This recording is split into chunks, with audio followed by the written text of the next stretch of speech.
which is an emergency-only exit since it was located in a campground area strictly for campers.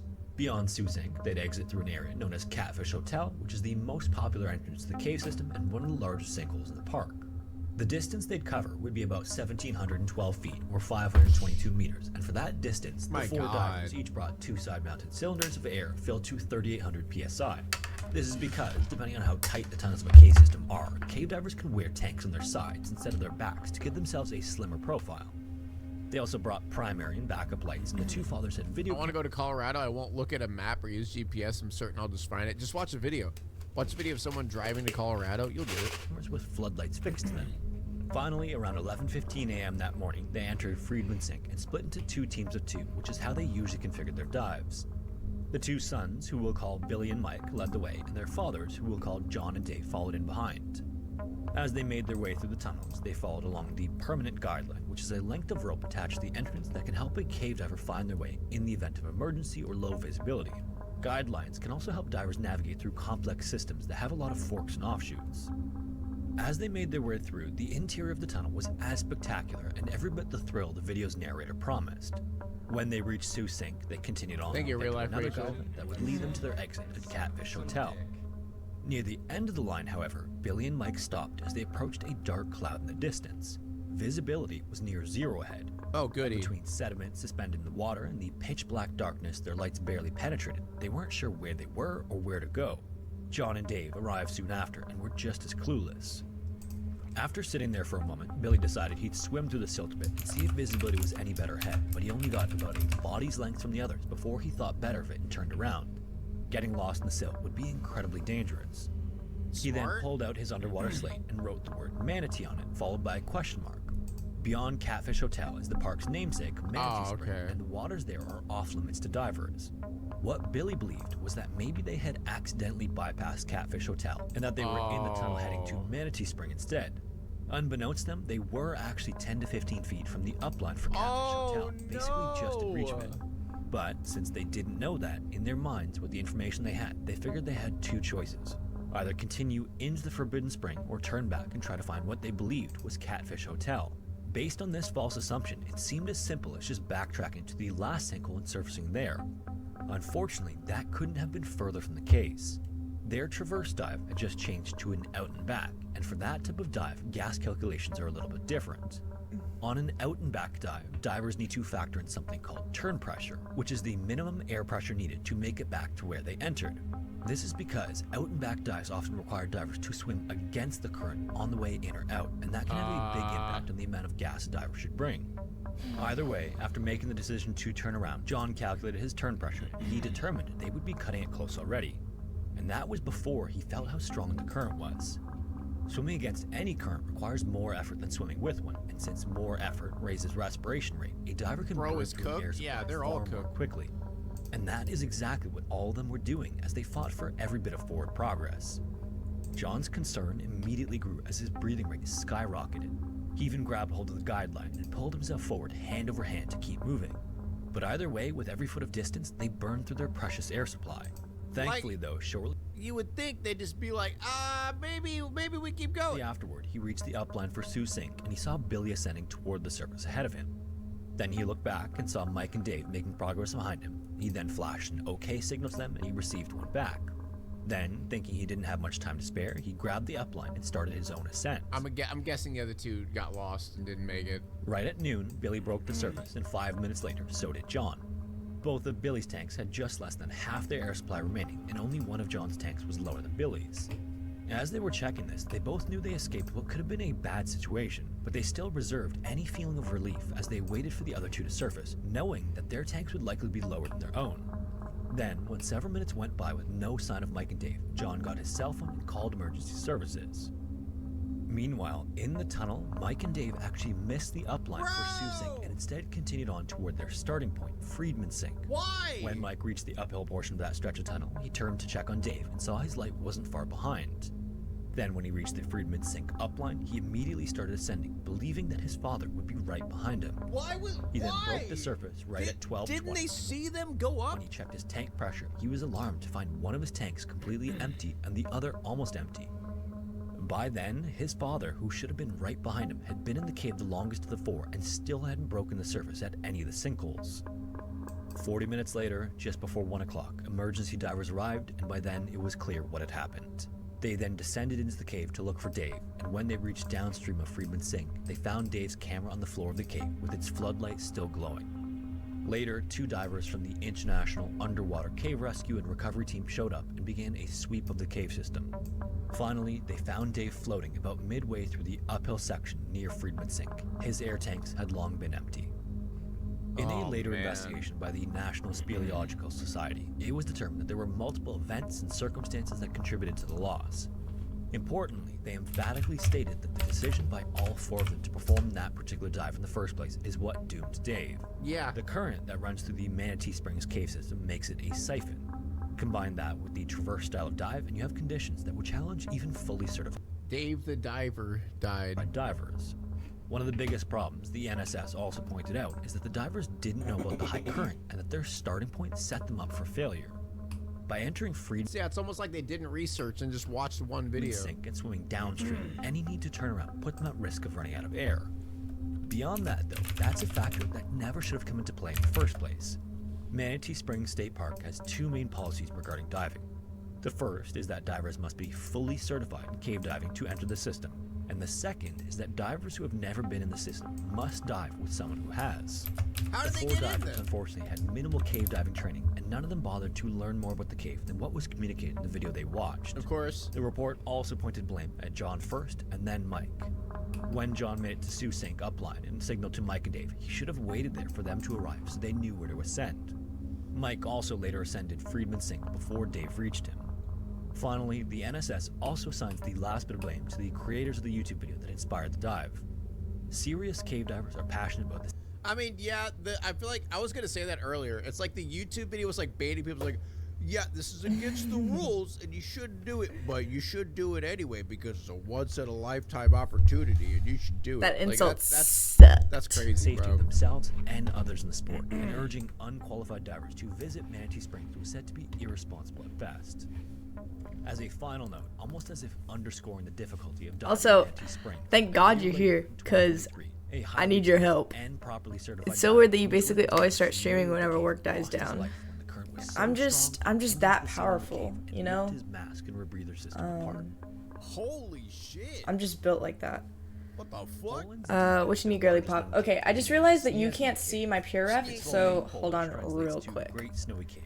Because you need to see it in order for me to This range is a natural get your opinion on Poland it. and Slovakia. And the cave system actually has 5 separate entrances. Display capture.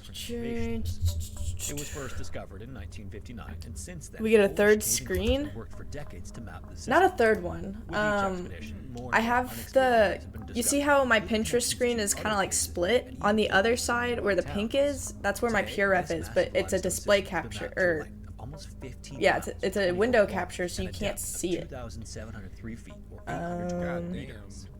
In Is the it this one? 1960s, cavers already I think it actually is. reached almost 2,500 Hold on. feet, or 750 meters. Real And quick. All the years since, because the deepest sections of the cave are so treacherous, cavers have only been able to go another 250 feet down. So in comparison to the miles and miles that were mapped early on, it's only been a trickle for more than And 6 decades. then However, that doesn't mean cavers aren't still trying. On August 15, 2019, a handful of cavers from the Wrocław Caving Club arrived in Snieznia Cave. can you see it now? Yes, you can. So, what I'm doing, And knew the cave and its many tunnels and God, shafts well. cavers are psychopaths This for real. expedition planned to explore how the cave connected to a section called Shemkel. If I ever get, I'm not claustrophobic by any means, but like if I get stuck in some place, especially like a cave, oh my God. Into the Great Snowy Cave. Anyway, The plan was to what get I'm doing is Soul Eater, because I found these. Like, you know that trend on TikTok that was going viral for artists, at least, where like there would be 2 people, either friends or couples, who had like completely different styles of clothing, but they looked like really good, and they're like, which one would be the weapon and which one would be the Meister? And then they would choose who would be it, and then artists would duet it and then draw them as the weapon and Meister. So I wanted to do that. So I found these 2 on Pinterest because I thought they looked cool. But then I was like, ooh, she looks pretty. I'm gonna make her the Meister. And then I had to look for the weapon, and then I saw him. I was like, ooh, I love the pink. So then I did him as the weapon. But now I'm looking, I don't know who. And now I'm trying to like find inspiration to see who would be the weapon in Meister if I found like a weapon that speaks to them. But this is hard. I don't know what to do. I thought something like really bulky would be nice. Like this one, if it was her who was the weapon. I feel like it could go either way. That's what I'm saying. Cause I feel like when I was thinking about it, the guy looks like he'd turn into a gun, to be honest. For real. I can see that.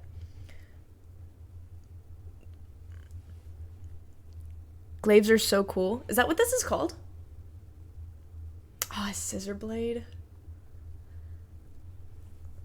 But yeah. Cause like, okay. She looks like very fair and dainty, but I love thinking about like tiny petite characters turning into like really bulky heavy set weapons.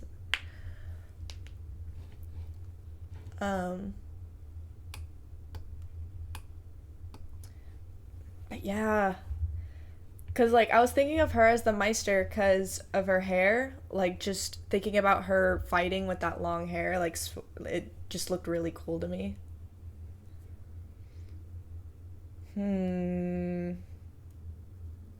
I think I should make her the Meister, but then that leaves you.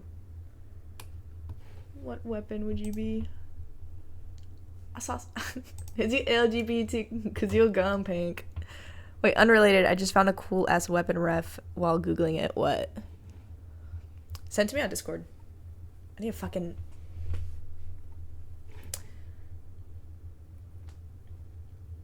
Hold on. Let me see. Let me get rid of this and then.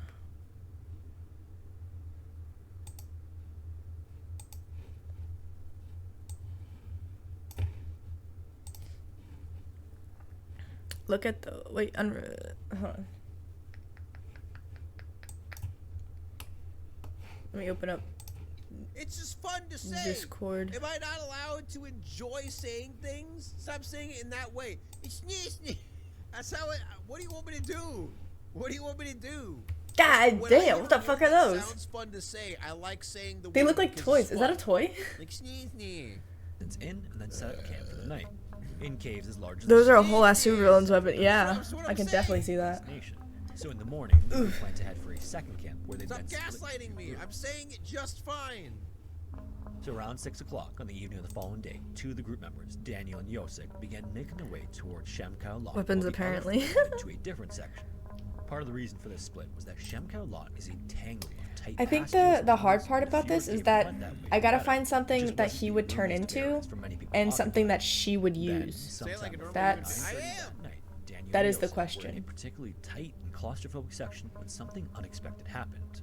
Wait, these Heavy are rains so began on and off for drawable. days in Hold the up. tundras, and the rainwater had finally What are accumulated enough to rush the weapons you into sent the me? Great Snowy Cave. No. The two men had begun Ooh. making their way back to the second camp. Rose, I and think they I were found your shocked to weapon. learn that the way out had been flooded. Although I think Then, this is when they failed to show AI. up at the camp at the agreed upon time, the other cavers went to search for them. God Like damn it, Daniel it and is. Yosef, the sight It of is them AI. shocked Fuck! them.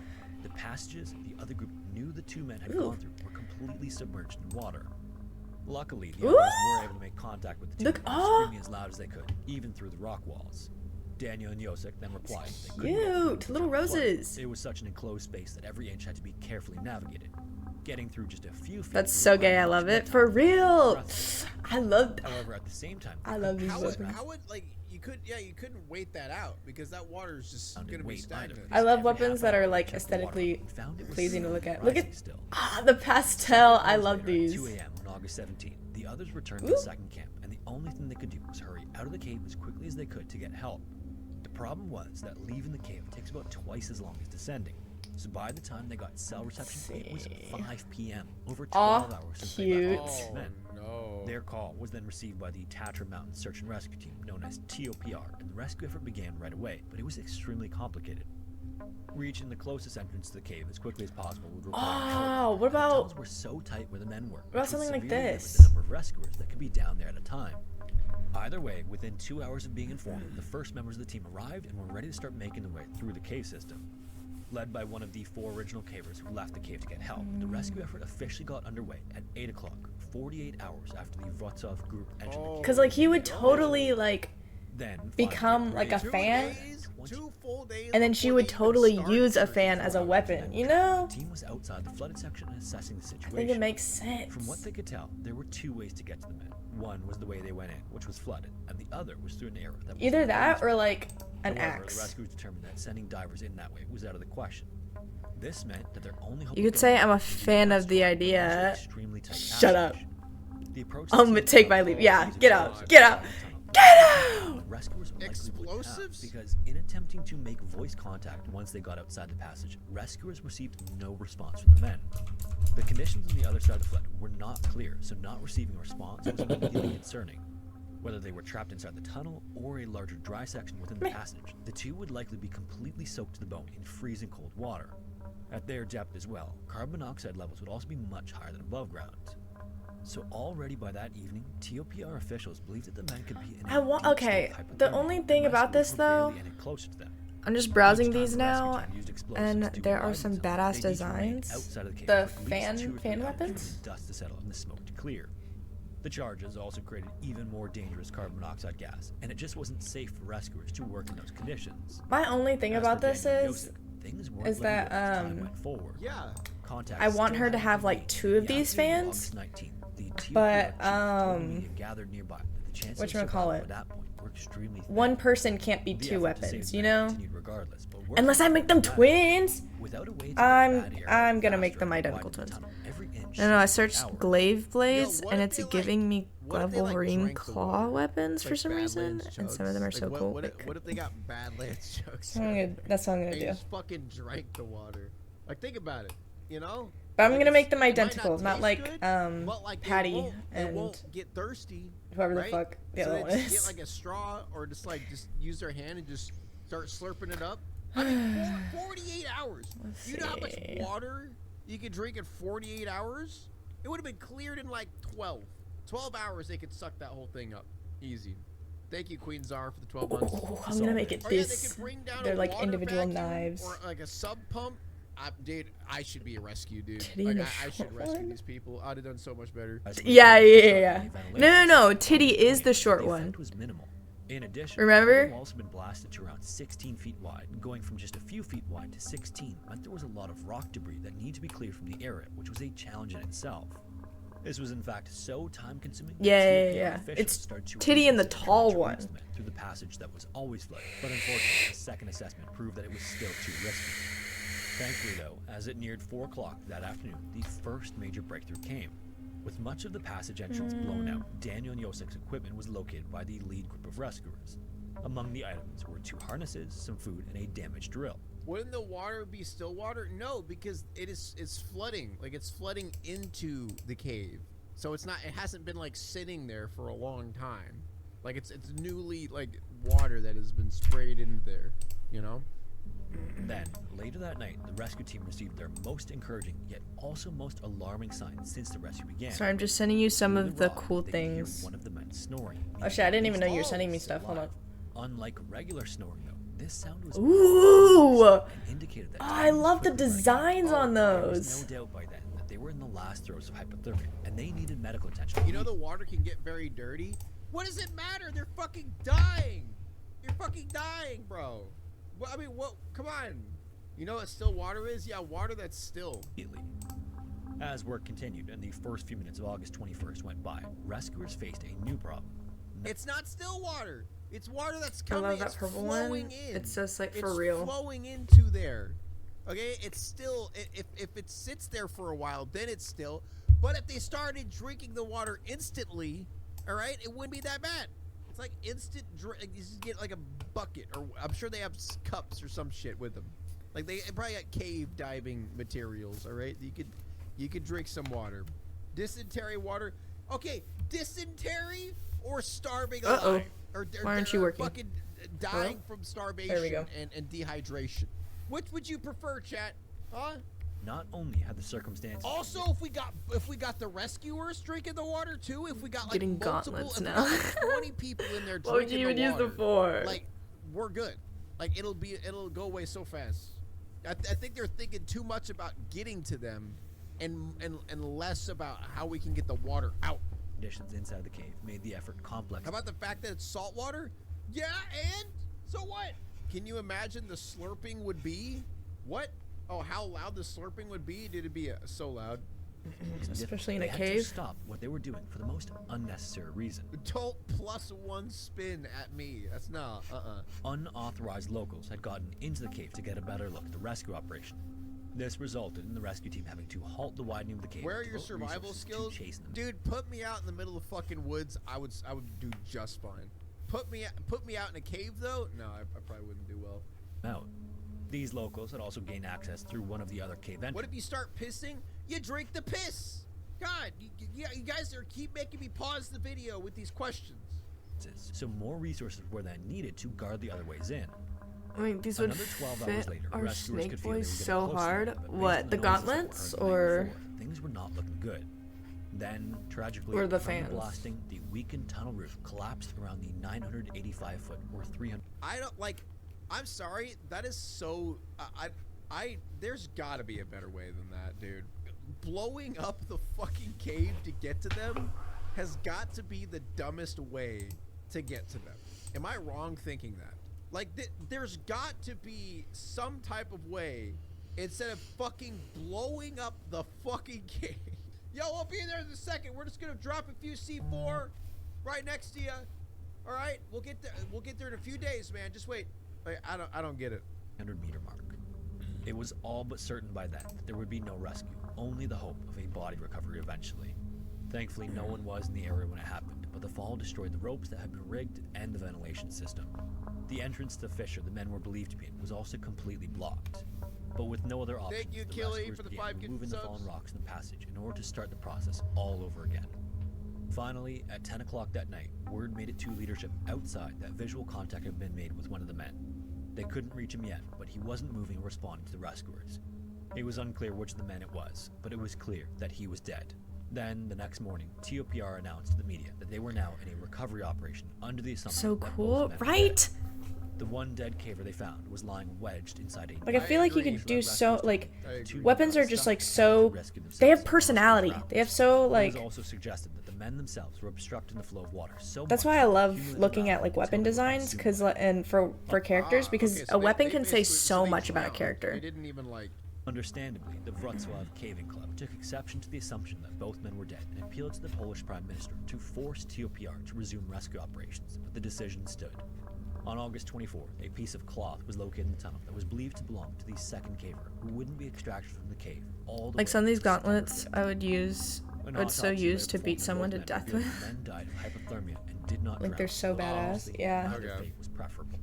On I'm September more of a 17th, long the distance last of the equipment girly. used in the operation was removed from the cave 1 month to the day. I Dan like, Munoz were reported trapped. Whatchamacallit. Yeah, that is. I really like such sniper a- rifles. I don't know. Like, I mean, I'm For some obviously not reason. a rescue person, so it's really hard to like say what's the best option. Or like bow But, and like, arrows. blowing up the Oof. cave just doesn't seem like the right thing to do. If I ever get an OC, I'd 100% give her a club or gauntlets, yeah. Hope you enjoy your stay. Did you laugh or cry or maybe subscribe? I'll thank you either way. You know I will miss you. I hope you return. Tell your friend or your mother to get me more views, please. Dun, dun, dun, dun, dun, dun, dun, dun, dun, dun, dun, dun,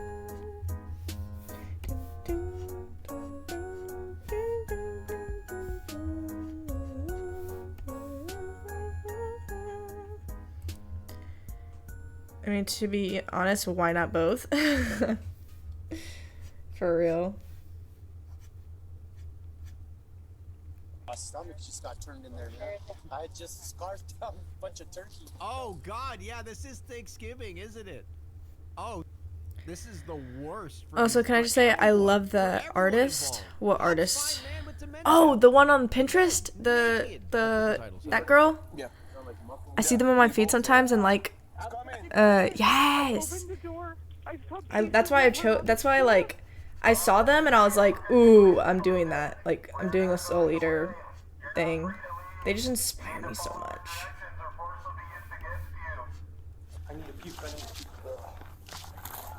Alright, I'm glad I ate before this. It's a good thing I ate before this. Surely It's Thanksgiving Day, and a retired couple in Albuquerque, right? New Mexico, has invited their family over for a holiday dinner. But when the family members arrive, they find the house locked up tight and no one is answering the door. Fearing the worst, they break in, only to find a revolting scene of unimaginable horror inside the house. Yeah, It's early afternoon fine. on November 24th, 2022, when a woman named Tammy calls 911 with grave concerns about a family member. 911 emergency. Yeah, I need to get a PD over to my brother's house. We need a welfare check. Something's wrong. Okay. We can't get in the house, and they're expecting everyone for Thanksgiving. Okay, so you're at the house right now and just knocking on the door and nobody's answering? Yeah, we checked all Where the are you at? perimeters. It's, what's the address? Tammy gives the dispatcher a north. Oh, so like the whole family's there expecting Thanksgiving dinner? And there's just a dismembered body in there? West Albuquerque address before explaining that her brother has underlying issues that add a layer of urgency to the situation. Does your brother have any like medical problems, mental problems? Yes. And what does he have? He has the same thing Robin Williams had. It's a form of dementia. Does he live with somebody? Yes, he lives with his wife. Inside somewhat, we don't know what's going on. Him and her are here, and they're expecting us all for Thanksgiving, and no one can get a hold of them all morning. And Okay, the so car's here. And okay, well, I was worried that your brother was there alone and something happened, like he fell. So the brother and the wife, nobody's answering the door, but the wife should be there also. Yes. Despite the fact that Carlin DeNio's wife, Connie, is there to care for him, Tammy's concerns are only growing. She recalls the conversation she had with Connie that may be relevant. She did say, I think yesterday, that he was having kind of a hard time. He'd been having a hard time. So we don't know what that means. That could mean anything, you know? Yeah, okay. It's such a terrible disease. Dude, dementia, bro. Like, if I ever get that shit, like, I just want to be taken out. Like, I just want to get, like... Can I just say I hate video? Wait, I hate the video he's watching. Sorry.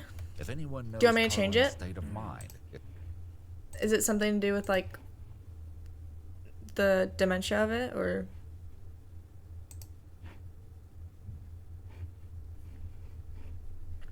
Miss Ma'am, reread that. Oh, my bad. Hold on. I'm sorry. I can't read. State of mind. It's his wife Connie, who keeps a detailed diary. Miss Ma'am, reread that. One entry she writes, That's so funny. I'm sorry. Even eating real food, this FTD. You can play the video. I don't mind. Okay. On this day, Tammy fears that her brother may have reached a low point. Yeah, he has had ideation. When I read that, I just thought like maybe the situation was hitting a little too close to home, and I needed to change it. My bad. As soon as we can. They try to get somebody within 30 minutes if She forgot possible. me. Dude, that's the But worst. Tammy I is just hate that all these true crime video creators sound the exact same. Is like forgetting. I don't. isn't content to Oh, wait you around. mean? Should we kick the door open? I mean, Yeah, that's I true. can't advise that. It's really up to you. If you think that something is wrong, I mean, you have. But I guess to if you're follow doing true whatever you crime, believe. you gotta have a sense of Tammy's fear is evident, but it's unlikely she envisions the nightmare that awaits her inside. terrified of getting dementia. Don't get me wrong. Oh yeah, that's like a pretty healthy fear. Okay, well, I need to With the wife. hold on. It sounds terrible. My uncle's wife. My aunt. He killed her. We need to find out where he is, if he has a weapon, how is she dead? Like that's one of my biggest fear. Imagine waking up one day and forgetting everything you once knew. Yeah. She's dismembered. And I'm pretty sure like it's like a gradual thing. So like you just like continually get worse. Wow, this is rough. And the This fact that is there's no Thanksgiving cure for Day, that. ladies and gentlemen.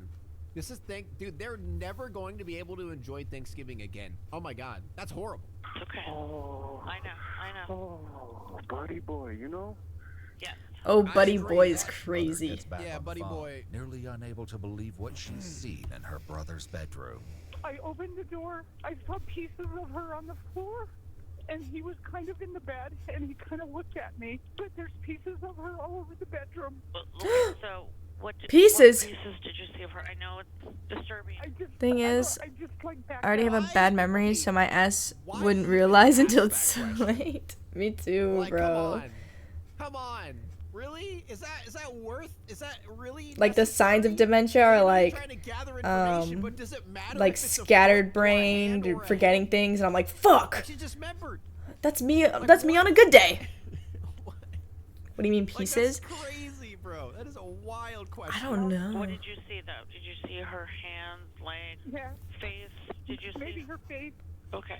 So he saw you? Yes. Did he say anything? Nothing. I backed out. I just backed out and told everybody get out, get out, get out. You guys are supposed to have Thanksgiving there? Yes. It's just having Unable to come ADHD. to That's what I'm grips with saying. witness, That's what I'm Tammy's saying. mind tries to You think project people's the ADHD overpowered the horrifying dementia? reality. I doubt it. Imagine having ADHD and dementia. Like, What do you mean? oh my god, like walking into a room and forgetting what you were doing. That's me all the time. Like, would that get worse? Would the dementia and ADHD cancel each other out? I know he did. Am I immune because of my ADHD? Oh, God. Get over this.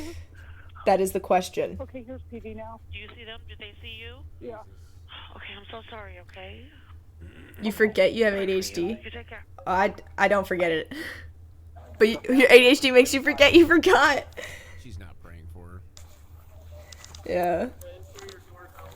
I don't know. I always hate that sentiment because, like, you know that's empty. That's like an empty, like, promise that people give. I guess it's just like the thought that counts. Carlin Dano. Denio. I'm gonna switch to lethal. Okay. And cover that front door. Just watch your back around this corner. You got it. Take a step back. Yeah. Cover me. Why? Set taser to kill.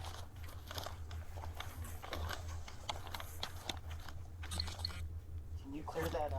At this point with my religious family, I take it as I wish you well. Yeah, I think that's what it is. I think that's what. Sorry, turned that's into. really off I just topic. hate, I What don't know, is? like, Oh, God. Oh, yeah, would yeah, all yeah. do be better. Like, I would just say my condolences. Yeah, exactly. Like, I how the think fuck that do would you just work pronounce better that? Because that's just like you're Gyaru? saying that you're going to Is that how do you say it? something, and it's like you're not. I always see it right? written out, Like but I saying, "I'm never gonna pray for hear you." No, you're someone not. say the name. Like, we know you're not. Or if I did, then I Right, completely I'm forgot. hyperfixating on that. Let's move on. Looks clear, sir. Gyaru. Okay. Carlin, this is the Albuquerque Police Department. Can you hear me? Police officers begin flooding into the neighborhood, all of them hoping they can avoid any violence while apprehending Carla. I guess more like Gia? Gyaru? Tell me if yours okay. To be fair, I barely say it out loud too, so I gotcha. Hold on, I need With a no reference. response from inside the house, the police reference. try Someone- to gather someone more holding a information from fan. Tammy and her family, who are watching the tense scene from the street. Are you family? Yeah, I'm the Mitchell caller. Are there any guns inside the house? No guns. Yeah, he doesn't believe in guns, which is kind of wild. But he's obviously got something because of what he did. So we don't know what kind of object, tool, weapon he might have. You know. So okay. All right. He's very tiny. He only weighs like 90 pounds. He's very afraid of the police. Okay. So that'll add to his paranoia. Okay. And when I went into the bedroom, I just opened the door and he was laying kind of crosswise in the bed and she's on the floor. And I was so horrified by what I saw. And he like kind of moved and looked at me and I just like backed out. Okay. I could probably go in and get him to come out. No, we're not doing anything like that. Okay. Yeah, let's not do that. Let's not make her relive that horror. Yeah, not when it's like this moment. No. He'll run if he sees that, you know, he might try to, Okay. Well, he's clearly dangerous. Tammy says what every officer already knows, and they can't afford to assume that Carlin is unarmed, no matter what the family reports. Yep. Wait, it's an older guy or something? Yeah, like he's older, he has dementia, and apparently he's like anemic because he's only 90 pounds or something. Then how the fuck did he kill his wife? How the fuck did he dismember her? Weird experience with another small streamer I found? What happened? Weird good or weird bad? Around the back of the house, cops tried to get Like, a I was better watching and vantage point. chatting, she mentioned she got scammed and needed 100 for a VTuber model, Damn, then that is- whispered is that like me a grenade after launcher, or is that like a smoke, asking if I could lend smoke her the grenade $100. shooter? It's tear gas, isn't it? Is that tear gas? Yeah. I ain't got VTuber money. Also, what VTuber model is $100? I mean, unless she has like the rest of the money and just needs 100 more, but like VTuber models are so expensive. Like, that's clearly another scam. For real. For real. I'll go into their yard and pool, but it's deep on that side. It's deep on both sides. What's 40 millimeter mean? 40 It's millimeters. a dumb of what? scam, I'm bigger too. than that. Just kidding. I'm not. That's a lot. That's too big. Right? Okay, let's see. Right, Phyllis? Is too big. No, I'm trying to look at these people's yards.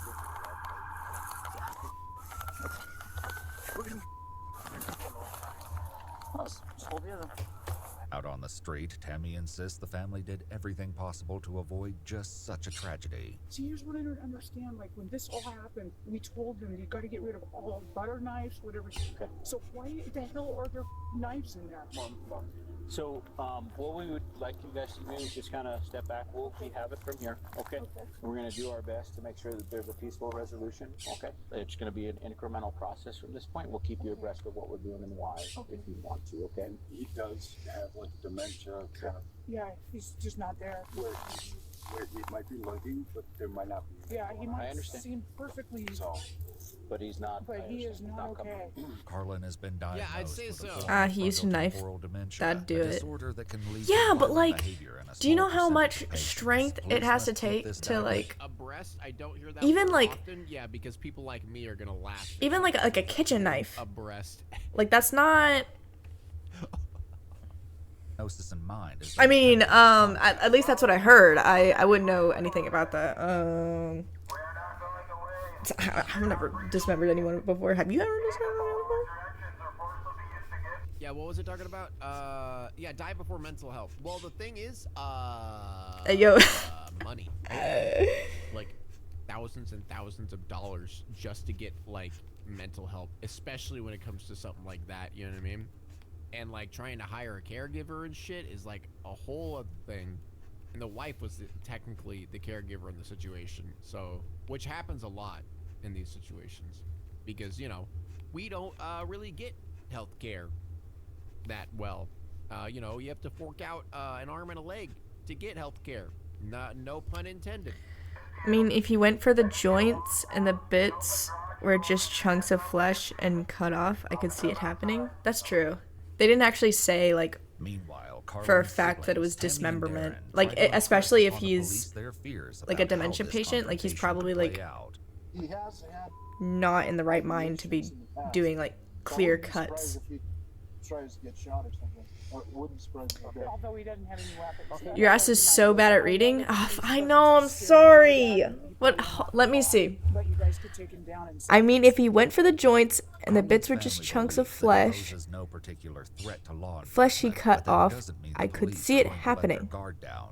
Any chance he come with a firearm, you just go behind me. You're going to be screwed when you start growing? Oh. Yeah, no. I've seen how fast chat goes, and even with slow mode on, I feel like I'm gonna like panic and start like reading wrong. Just add like 4 words to it. I know, I'm sorry. Cause I'm not really reading, I'm skimming. That's what it is. I'm skimming and I should be reading. Cause like I read all the time.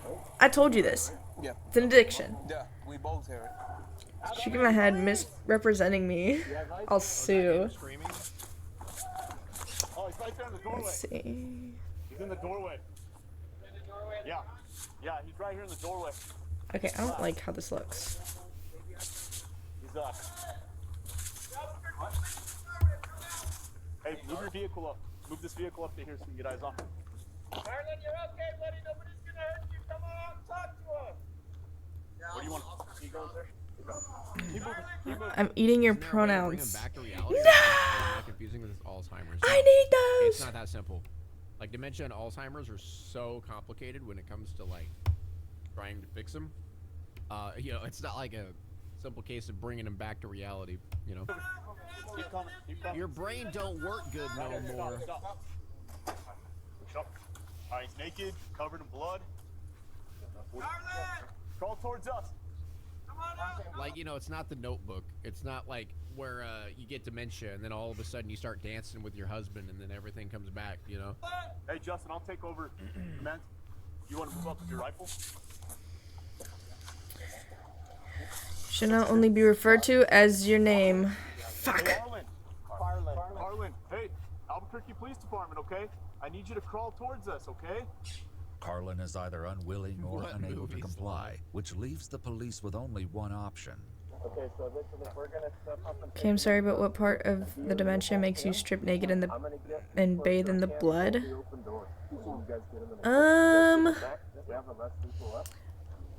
I mean, I guess if like he's confused, I don't think. You're saying movies aren't like real life, unfortunately, guys. Unfortunately. the vehicle in the garage has already been There is no SpongeBob in real life, guys. No matter how much you want to believe it. Hands up! Go on your stomach! Hey, let's drag him on his back all the way up here in the driveway. Okay, I gotta go back to back with you, hold him, I got the open door. Sonichu is not real, guys. Sonichu is made up. I'm sorry. Let them know in the back that we have to house. I don't know if that's him or somebody else we're rescuing around here. Yep. Go ahead and stand up, sit up. There's no SpongeBob in real life? Don't listen to him. Don't listen. He's lying. Hey, clear. Sit on the rock. Next you're gonna say Santa's not real? No, Santa's real. I'm not a Santa denier. Don't move. Especially stepping up there. Don't move. Yeah, that's fine. Carlin appears weak and disoriented, and when he begins talking to the police, his comments are even more troubling than his appearance. It's something I don't know what to do. We got help on the way for you, alright, sir? There's no help for me. No? Well, what are we going to do, fella? We're gonna get you some help, bro. There is no help for me. I've already died. The officers aren't Okay, sure how if to he- respond to that declaration, but there are more urgent concerns to He deal knows with at the that what he moment. did was wrong. Yikes. This is rough. You got 4 behind you. You're not that one kid from Polar Express who was a Santa denier? Dude, that kid's the epitome of what the Sigma. Because when you go in, you're gonna step to the. You're gonna step right here to my right. And Shut up! Everybody's gonna go and stack up on him, and I'm gonna hold everything right, and then I'll figure it out when we get in. All right. Actually, Santa's not real. Shut up! Everybody in lethal. On you. Yes, sir.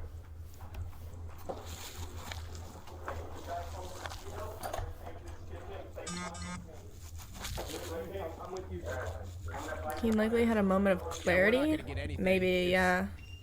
It's definitely gonna be Giga. But I'm just saying, if he knows that what he did is wrong, I feel like they can't. Can they trial someone who has Officers dementia? have every reason to believe that their only suspect is out on the sidewalk. They must carefully sweep the house to make sure no additional threats await them inside. However, nothing is going to prepare them for the horrific discovery they're about to make.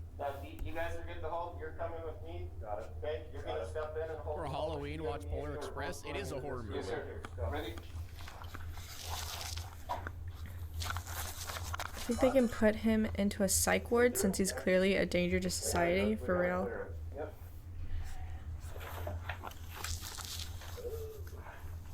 Cover your head over there, Sarge.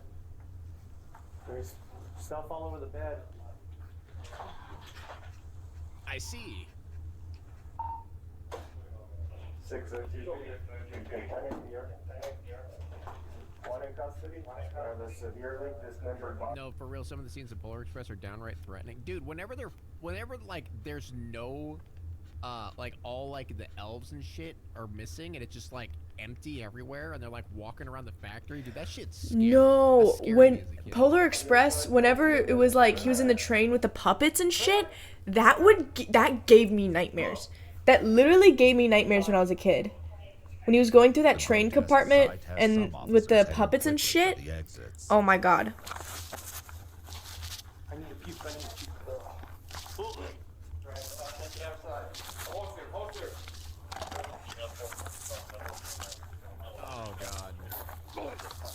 Oh, shit.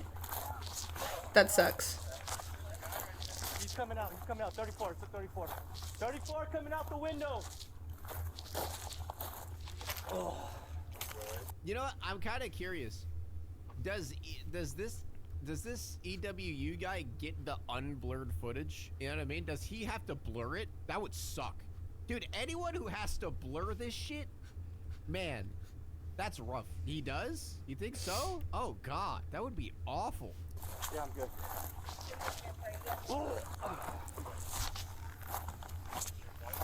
Oh my God, dude.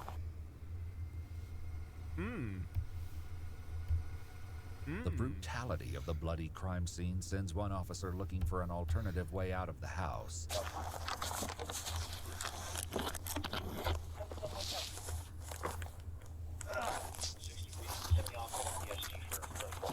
Bro's just climbing out of the window. Okay.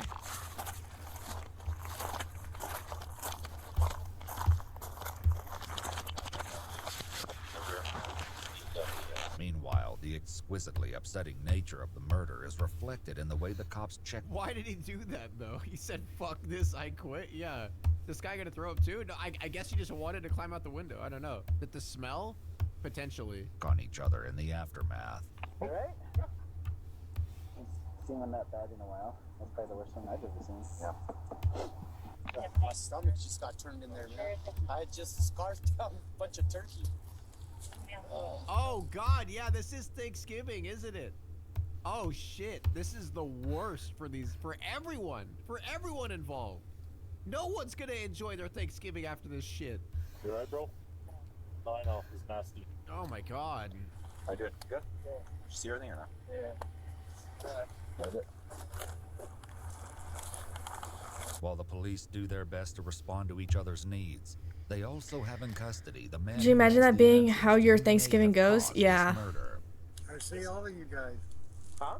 I see all of you. You see all of us? Yeah.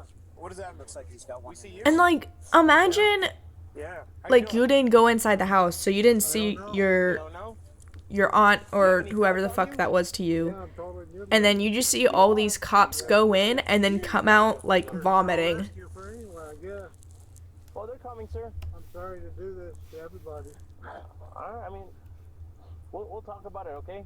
Where do you have your cuts? You said that you're totally mutilated. Yeah. Okay, so I mean, you're still walking around. Not real. Where on your body? All over? Yeah. Okay. Carlin's statements may seem off-kilter, but it's now almost clear that he may have taken Connie's life. You think? He's got cuts, he's got laceration. He's bleeding pretty good, man. Okay. All right, Mr. Conlon, let's get you standing up, man. Oh, dude, he has a big one on his leg. We need to turn it to him. All 60, I don't think. Were we direct on 43? He's got a very large laceration on his inner thigh. Does he think he killed himself? I don't know. Yeah, dude. We're not gonna let Who him knows what's going on in his head right now? 10-7. No. Or Yeah. Told you it's gonna hurt, sir. Yeah. You gotta do it, man. Dude, it's like so high over. Yeah, but it's very close. Uh-oh. Uh-oh is right. Uh-oh. You're doing good, man. You're doing good. It's gonna hurt. I'm sorry, sir. It's gonna hurt. No! Yeah. No! Yes, sir. Yes, sir. Okay, I should not Guessing be either the watching two this. fought or he But tried to just kill said, himself "No!" afterwards. Yeah. Yeah. No! Yeah. Like the cop just replying with the, yeah. Mm-hmm. Yeah. I see you still. No! There you Let him go. know, tourniquet's been applied to his leg due to a large All laceration. 60, Adam, but he dodging out a cat like that. We applied a tourniquet to his right leg. When Tammy speaks with investigators, she reveals that this isn't the first time they've had to get the police involved. Ah, fuck. When he had one of his episodes way back when he was first really bad, he was pounding on his chest. This is what got him locked up in the Mayo Clinic. He had disappeared for 7 hours in the car, and there was a silver alert put out on him, and that was when we realized that he's bad. Indeed, there is still a tweet that Gilbert This cop Arizona gives me the Police vibe of Department he's put up dealt in with mentally ill 2020, people looking before. for the public's help in Probably. locating Carlin Denayo when he was eventually found. It always sucks seeing like cops who like have no experience with mental illness or like no regard for it at all, and like obviously the person they're like being terrible to is mentally ill and not in the right mind. Shit, man, it's so Breaks my sad. heart every time. Because he was undiagnosed, nobody knew what was going on except he was, obviously trying to stab himself to death and hurt himself. But he would say things like, I can't find my soul, I can't find my soul. And he would try to, like, stab it to his chest. And I'm wondering if that's what he was doing to Connie, his wife. Like maybe he was trying to find her soul or something. There is a twisted motive behind this horrific crime, and it will soon be explained by Carlin himself, along with the dark truth about how exactly he did it. For now, however, Carlin keeps both the cops and the medical workers occupied with his strange proclamations on the ride to the hospital. See what happened was? Or did you get it out? I can take it. My soul, Mark, died. The more I hurt myself, the more I'm gonna hurt. Yeah. Like, I get it sometimes because there's not much you can do when they're holding a knife to you, but when they're just clearly mentally ill and they don't treat them like an evil criminal, it hurts my heart. When they treat them like an evil criminal. See, God damn it. Yeah, I saw this one, like, cop cam video where this grandmother had like dementia and was walking down like the sidewalk, and I think she might have accidentally stole something from a store. Like, she went into a store and then forgot that why she was there or something, and like accidentally stole something. So then the store called the cops, and the cop found her walking home, but she was obviously confused, and the dude literally like threw her on the ground because she wasn't complying, because she had no idea what was going on, because she had dementia. When they don't, motherfucker, that is the opposite of what I said. I fixed myself. It's himself that he wants to hurt. It's terrible. He would never harm a fly in real life. Whatever extenuating factors led Carlin to kill his wife, they also led him to do it in a manner so extreme that the story is beginning to spread. One neighborhood woman shares a text sent to her by a retired cop. He said that they'd probably be here about the next 7 hours, and it's the worst scene the responding officer has seen in 20 years. Jeez. That poor woman, I just hope she didn't suffer. The following day, detectives go to the hospital to learn more about Connie's suffering from the man who inflicted it. But first, they must determine how much Carlin understands. I don't believe he would have done it if not his mental condition. Well, yeah, like dementia's a whole other beast. Like when it comes, like a lot of people like. God, if I were the family, I'd sue. Yeah. Mental conditions for doing bad. I don't remember if they did or not, but oh my God, imagine seeing that photo, like that video of your mother, because that's somebody's mother. Getting like fucking thrown to the ground and like scared out of her mind because she has no idea what's going on. I'm just gonna ask you a couple questions. Yes, okay? we'll palate cleanse with something after this. Do you know where you're at right now? I know where I'm at. Can you tell me where you're at? I'm on both places. What do you mean by both places? I mean, I'm taking Mexico, you're in the hospital. My issue is, how do you throw grandma to the ground? That's what I'm saying. And the worst part is that afterwards, he went to the station and pulled up the cam footage to show like his cop buddies, and they were all fucking laughing about it. Do you know who the president is? Yeah, not found. There's footage of that too, like of inside the station, him doing that. Okay. You know what year it is? Like, girly pop, if stairs can kill her, you think a grown man throwing her to the ground can't kill her? That's what I'm saying. However, nobody could have anticipated the bombshell Carlin was about to drop. Okay, so just start from the beginning. Tell me as much as you can in as much detail as you can recall. Today? Yesterday? Yesterday. Oh my. It's been going on for years. Building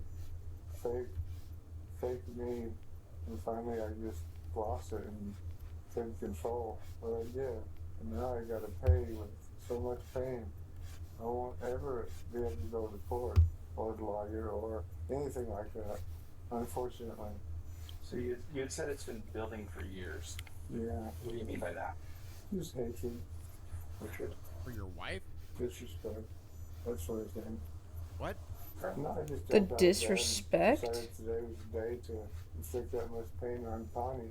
unfortunately. What? Okay, I'm starting to feel less and less bad for the guy. I mean, Yeah, don't what get me the wrong, fuck? I don't like he killed her. Like, I feel more bad for her. But like, Sure, I didn't ask about all that, because for of real. dementia. Now he's just like, what? Why? And myself, and you guys, everybody. Yeah, I'm sorry that Connie got the worst. So you mentioned you had jumped out of bed. Yeah. What time was that at? Do you remember? It was about 5, 6 o'clock. In the morning? Yeah. Okay. Maybe 7. So you got out of bed. Where was Connie? He was in bed. And then what happened? You can see what happened. I just totally obliterated it. Why? Dude, he is talking like he's like poor girl. Like, you're talking very coherent about the situation now. Okay. Was she sleeping in bed? Yeah. Okay. So, He woke up when I got up and so when Connie woke up, you said she woke up when you woke up, then you got out of bed. Did Connie say anything? she said, "What are you doing? What are you doing up?" Yeah, I know he's gonna have the personality changes. Yeah, so I'm evil and I killed her because I hate her, then tried to kill myself. Sir, I just wanted to know what you had for dinner. I don't know. Like, oh, poor girl. Oh, yeah, I just had to do it. I had to inflict this pain onto her. Like, you know, like he's so, like, chill about it. Nonchalant. That's true. I mean, I guess that is true. Dementia does affect the capacity for empathy. But it's true, you know. Oh, I didn't know that. So I just went to town. Terrible as that sounds. Okay. When you say you went to town, what do you mean by that?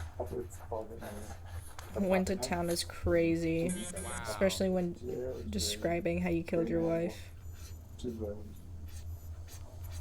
The devastation of Connie's injuries compared with the size of the weapon leaves the police shocked when they find the knife Carlin describes on the bedroom floor. Wow. Can you kind of just walk me through, kind of step by step? All of that with a fucking. I mean, it makes sense. You forget about your past experience, so you lose that sympathy / empathy. So true. Hacking away. Well, that's Hacking away first? that's The neck. I guess that leaves it to like nature versus nurture, you know? Like if you're born with that innate empathy or you need to learn it. Wow. So then you said you started hacking away at her neck and she was fighting like a trooper. Did you get injured at all while that was happening? Like at a point you even forget what pain feels like. Oh my god, that's so true. You'd forget like that experience of pain. So then every other like new experience of pain would be your first time feeling pain. Yo, I didn't even think of that. You said that you turned it on yourself during and after. Wow. Okay. All right. Oh, I just need to pause. If you're naturally a good person, you'd be fine, but if you're a natural Ted Bundy, then that's not too good. Yeah. Where did you turn the knife on yourself? Oh, legs, upper body, neck. The hatred and the disrespect that you mentioned earlier, was that hatred? This is the most disturbing video that you watched. It actually isn't. Maybe that you've seen, but this is actually not. There's been worse. There has been worse. Definitely been worse. This is rough. Don't get me wrong. It's definitely rough, but we've seen worse. He else had for you?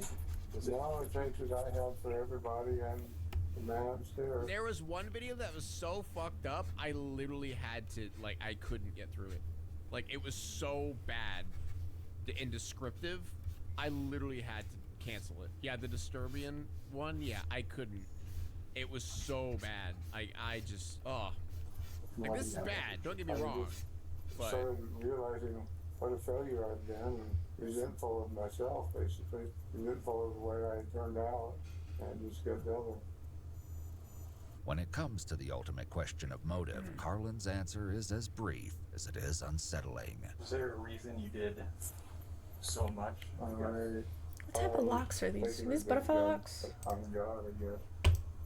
It's unlikely that this deranged logic will bring peace to the family, and Carlin does not explain himself further. As investigators prepare to officially file charges against him over the coming days, his health declines, and Oh yeah, that definitely looks like it. Oh yeah. the fate that awaited Yeah, him. she definitely has butterfly locks. Okay.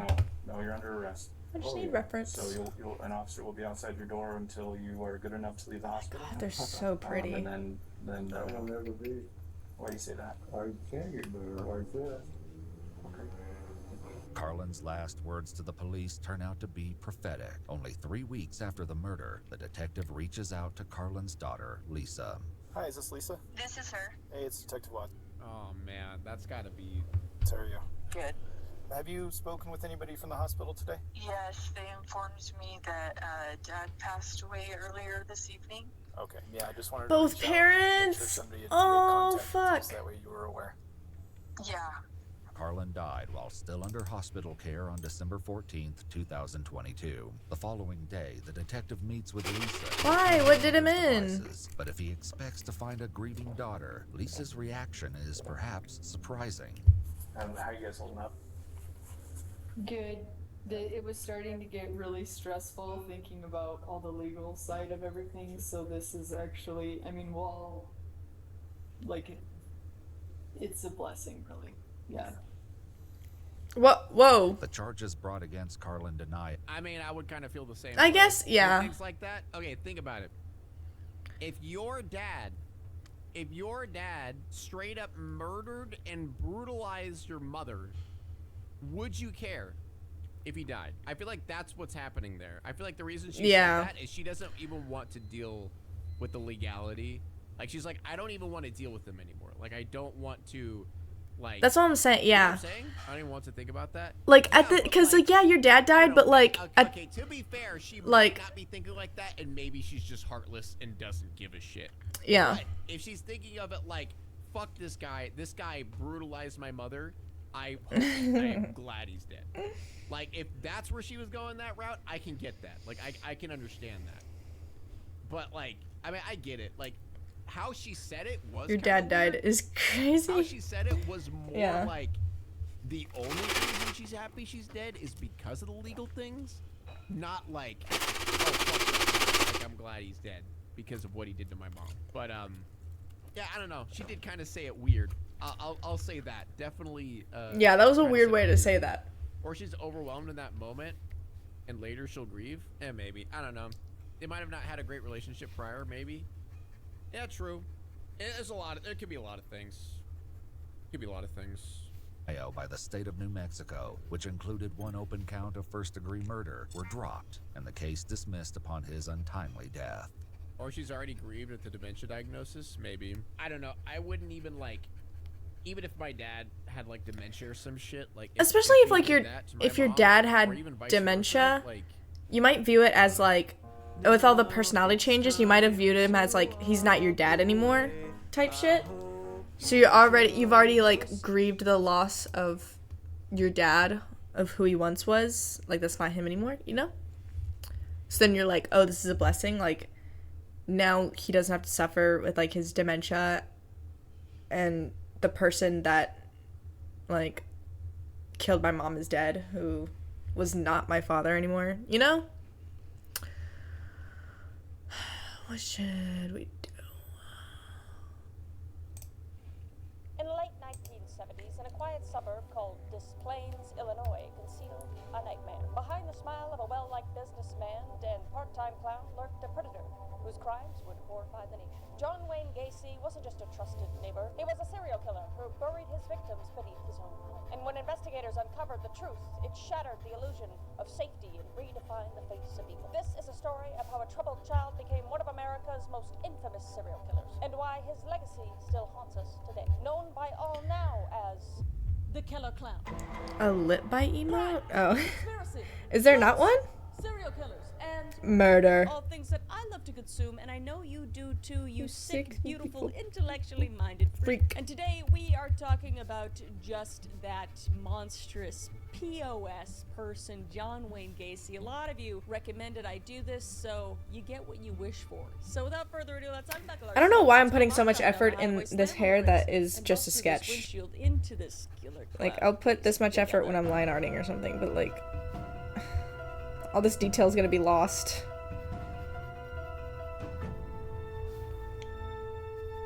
It's not even, like... I'm not even doing that much.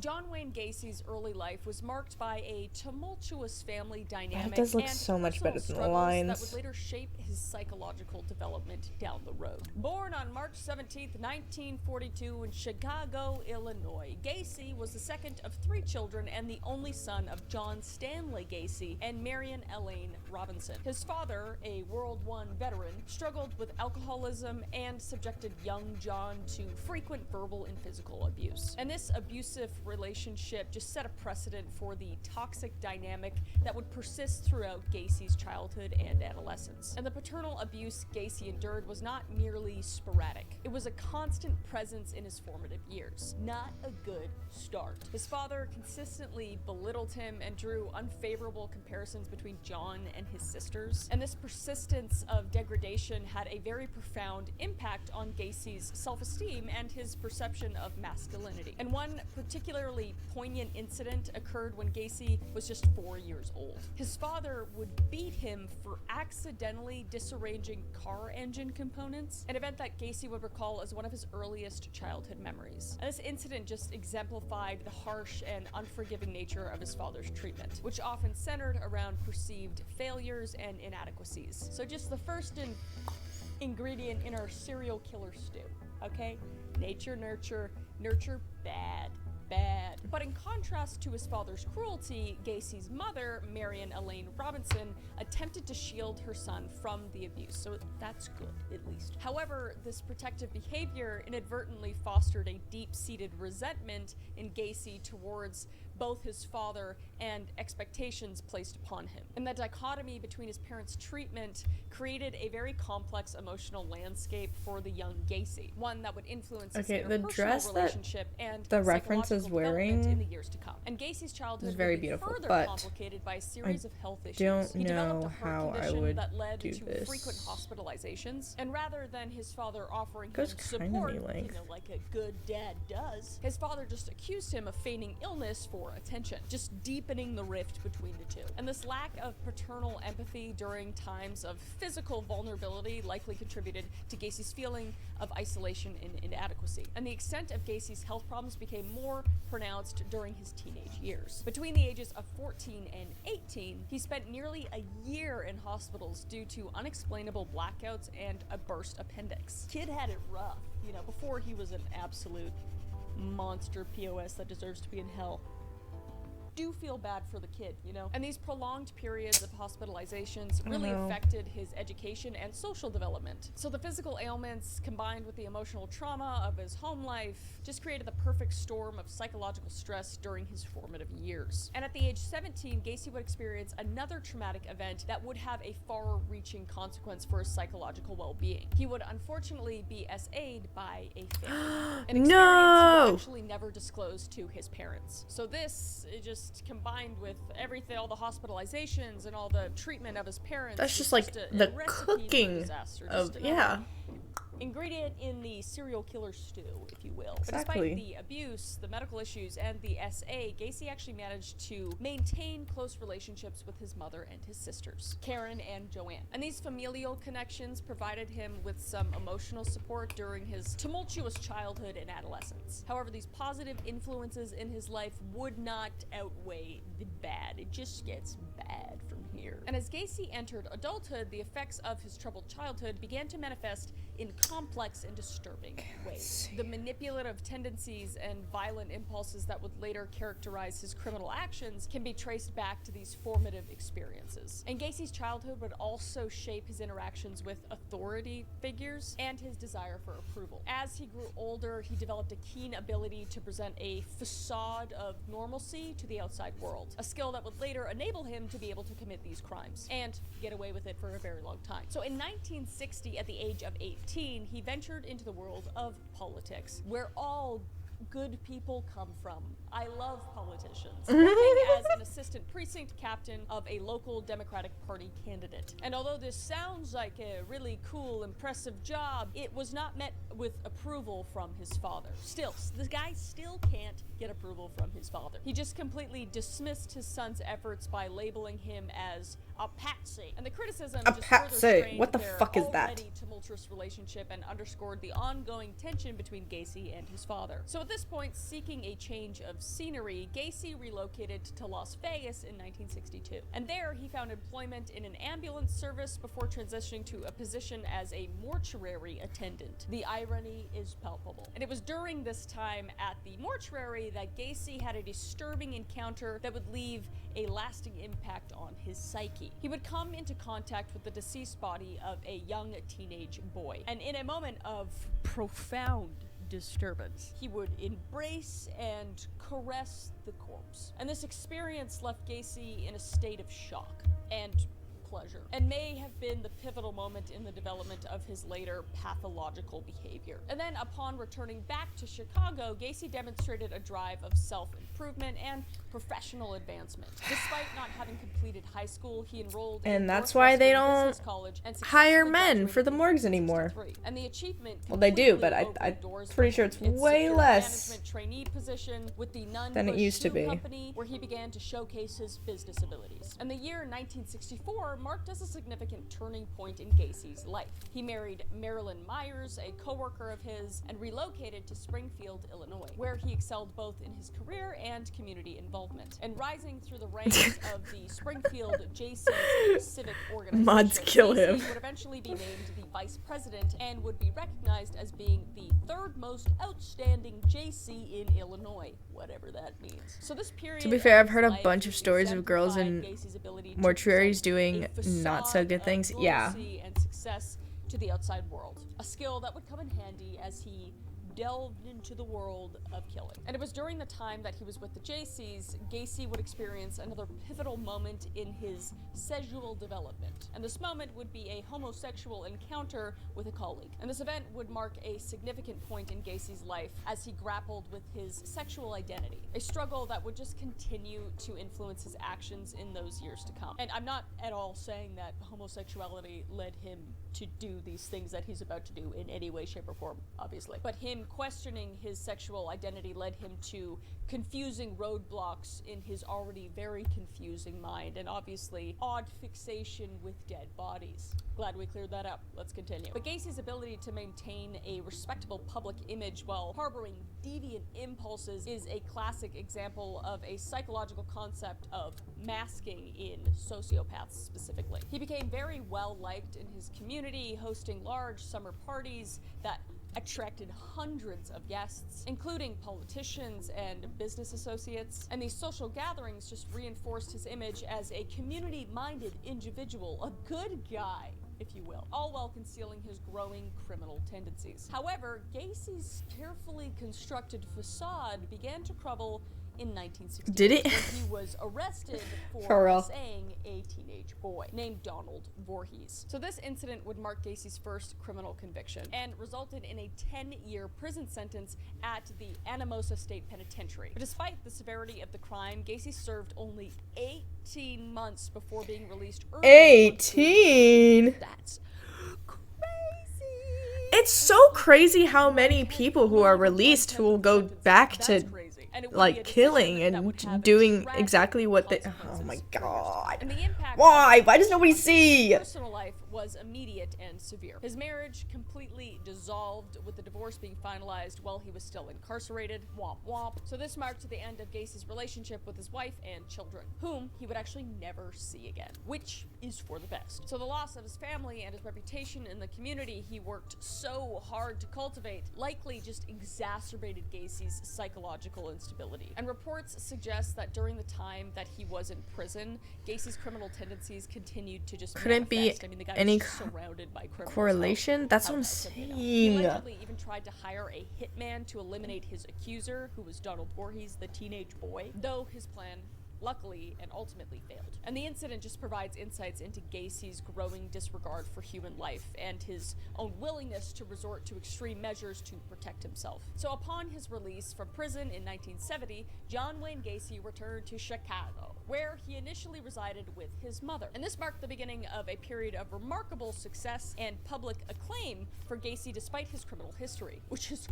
crazy. In 1971, he established PDM Contractors, a construction business that quickly flourished. And Gacy's entrepreneurship and charisma allowed him to build a respectable reputation within his community, effectively concealing his very dark impulses. And as he began to become more financially stable, he could purchase a home in Des Plaines, Illinois, or Des Plaines, Illinois for the French.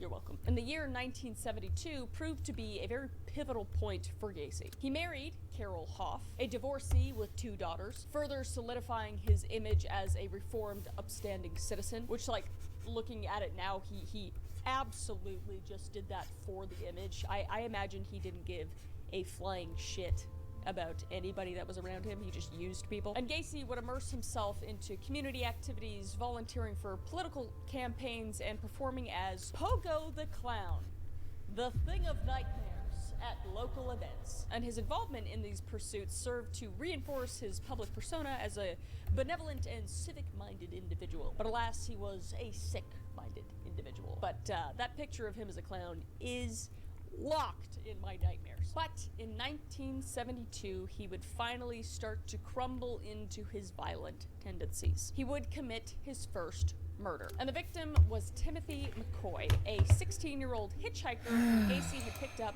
at the bus station. Gacy would lure McCoy to his home under the pretense of offering him a place to stay for the night. And in the early hours of the morning, Gacy would stab McCoy to death in his kitchen. And later, Gacy would claim that he killed him in self-defense, asserting that McCoy had attacked him with a knife. And this incident, however, marked the beginning of Gacy's killing spree, which would continue for the next 6 years. And the second murder would take place around January 1974, and this victim remains unidentified. All we know is that the person was strangled and placed in Gacy's closet before being moved to the crawl space after the body began to decompose. And all of this specific information was given as testimony by Gacy himself. And the third victim, John Butkovic, would be 18 years old at the time of his disappearance on July 31st, 1975. And John had been working for John Wayne Gacy since the age of 16.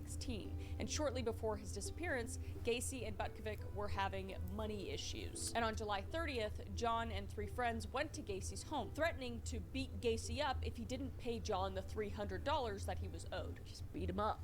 Beat him up, get some baseball bats, and beat him up. But instead of paying him, Gacy let the 4 boys smoke weed and drink beers at his house. And after a while, the boys left, and eventually, later that day, Gacy encountered John, waving him down at his car. And following this interaction, Gacy convinced John to get into his car, and he would take him back to his home. And as soon as the 2 men would enter the home, John B. began to yell at Gacy, demanding his check, because beers and weed didn't cut it. And Gacy would then do his later on MO, and he would cuff John B. with handcuffs, and he would tell him once he calmed down, he would take the cuffs off. However, John B. began to threaten Gacy, saying that if Gacy cut the cuffs off him, he would kill him. And from there, his fate was sealed. Gacy would make John sit on his chest, and he would lay next to him, and eventually, he would just strangle him. And Gacy would plan on stashing his body in the crawl space, but his family came home, forcing him to bury John B. under the garage. And following his disappearance, the Butkovits pushed for police to investigate Gacy further, but nothing was ever done,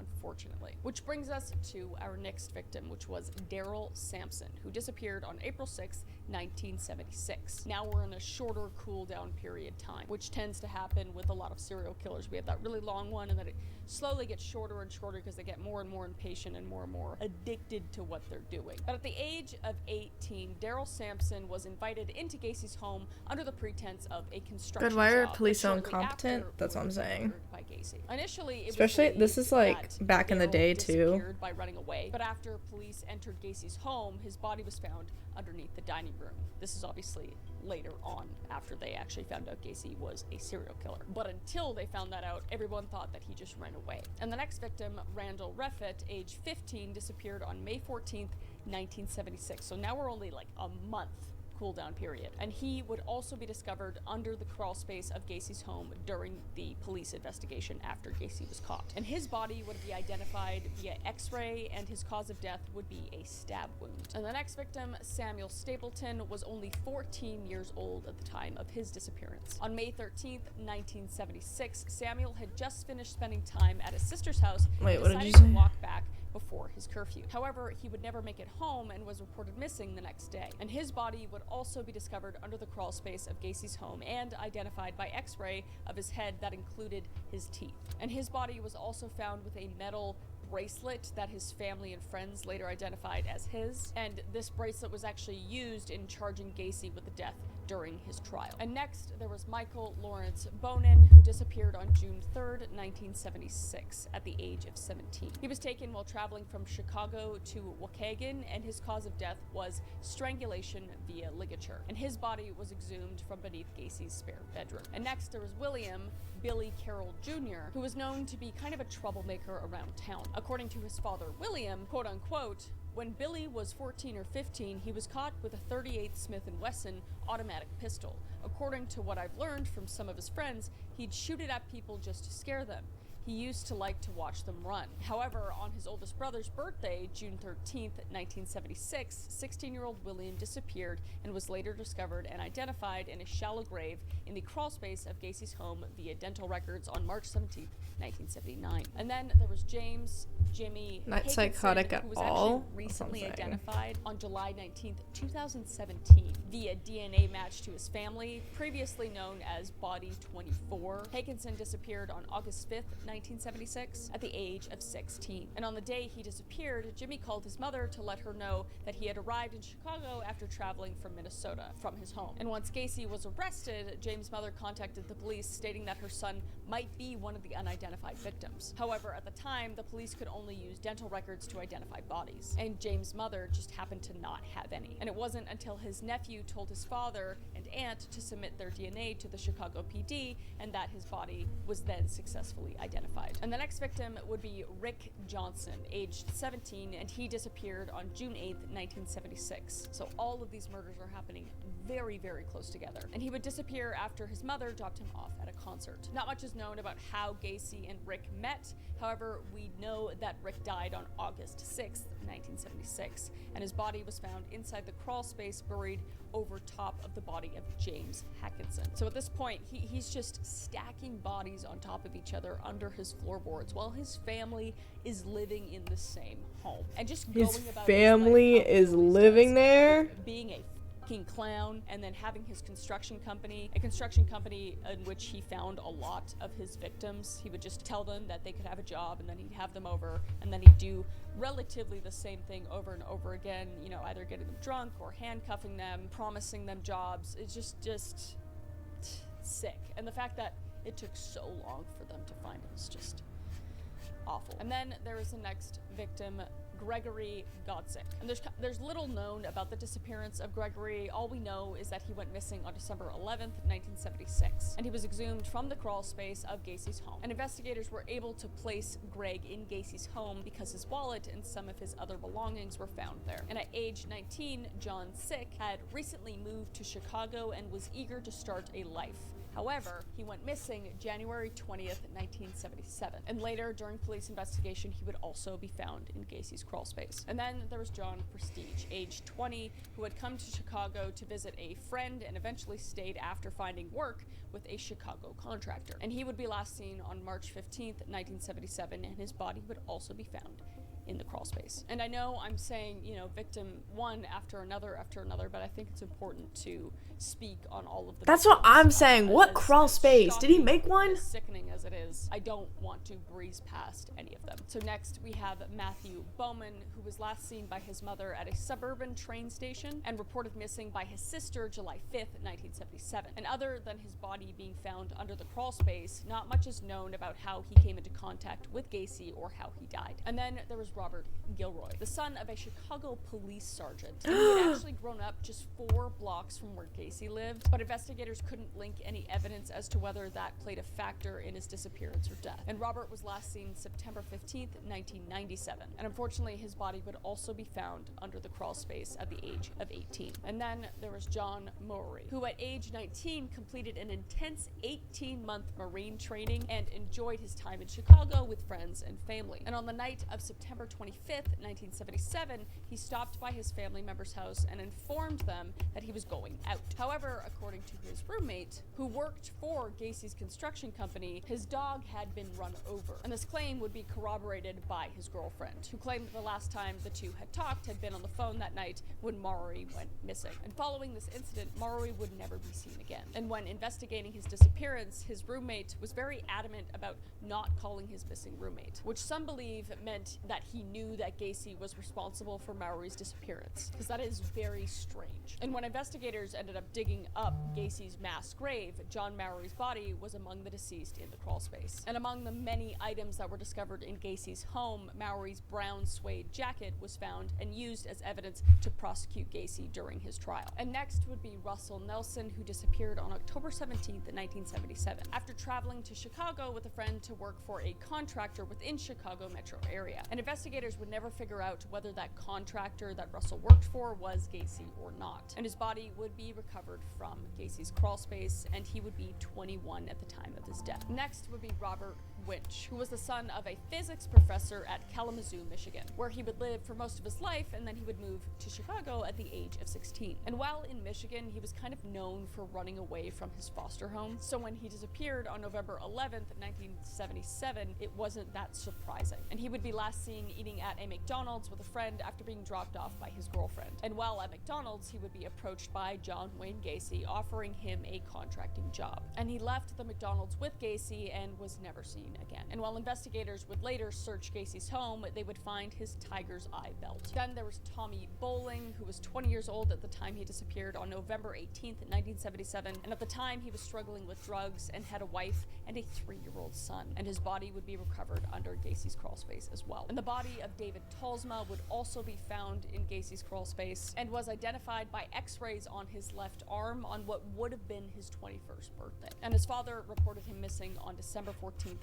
1977. And next is William Wayne Kindred, a 19-year-old resident of 511 West Melrose Street, Chicago. And he was last seen near Diversey and Broadway, where police believed John Wayne Gacy picked him up. And Kindred's girlfriend, Mary Jo Paulus, had been searching for him tirelessly since his disappearance. But his body would be later found under Gacy's house in December 1978 and was identified through dental records provided by his mother. And then there would be Tim O'Rourke's body, who was actually recovered from Illinois River and was identified. There are so and when many. His body was found, he was completely naked. And he disappeared sometime in mid-June 1978, and his age was unknown. So clearly something happened during that encounter where Gacy maybe couldn't get him back to his home, or some sort of ordeal happened where he had to kill him on the spot and then throw him into the river. And then the body of Frank William Landigan was discovered naked So in glad the there River in Will County. will likely on never be another November murder like 12th, this again, because there are and he too was many later cameras linked out there Gacy for him after to his not be able to driver's license was within found like in 3. Gacy's Yeah. home. And then 20-year-old James Mazzara was found 3 miles away from Timothy Yeah, O'Rourke thank God in for like the all these fucking Des Plaines cameras River everywhere. on December 28th, 1978. And not much is known about when Gacy came into contact with James, or when the first meeting was, or even when he went missing, but he was found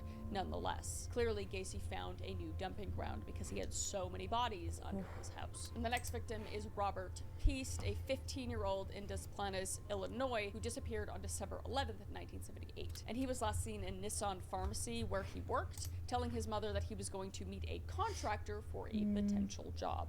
We all know where he's going. Obviously identified later, the contractor being John Wayne Gacy. And when Robert obviously didn't return home, his family reported him missing. And his disappearance triggered an investigation that ultimately led to Gacy's arrest. And Robert's body would be found April 9th, 1979, in the Des Plaines River. And Robert's blue nylon jacket was found inside Gacy's home, linking his death to Gacy. And all of those victims that we just covered are all the ones that have been successfully identified. To this day, there are still still 7 unidentified victims that police are working diligently to identify. There were 8 unidentified victims found as well at his property.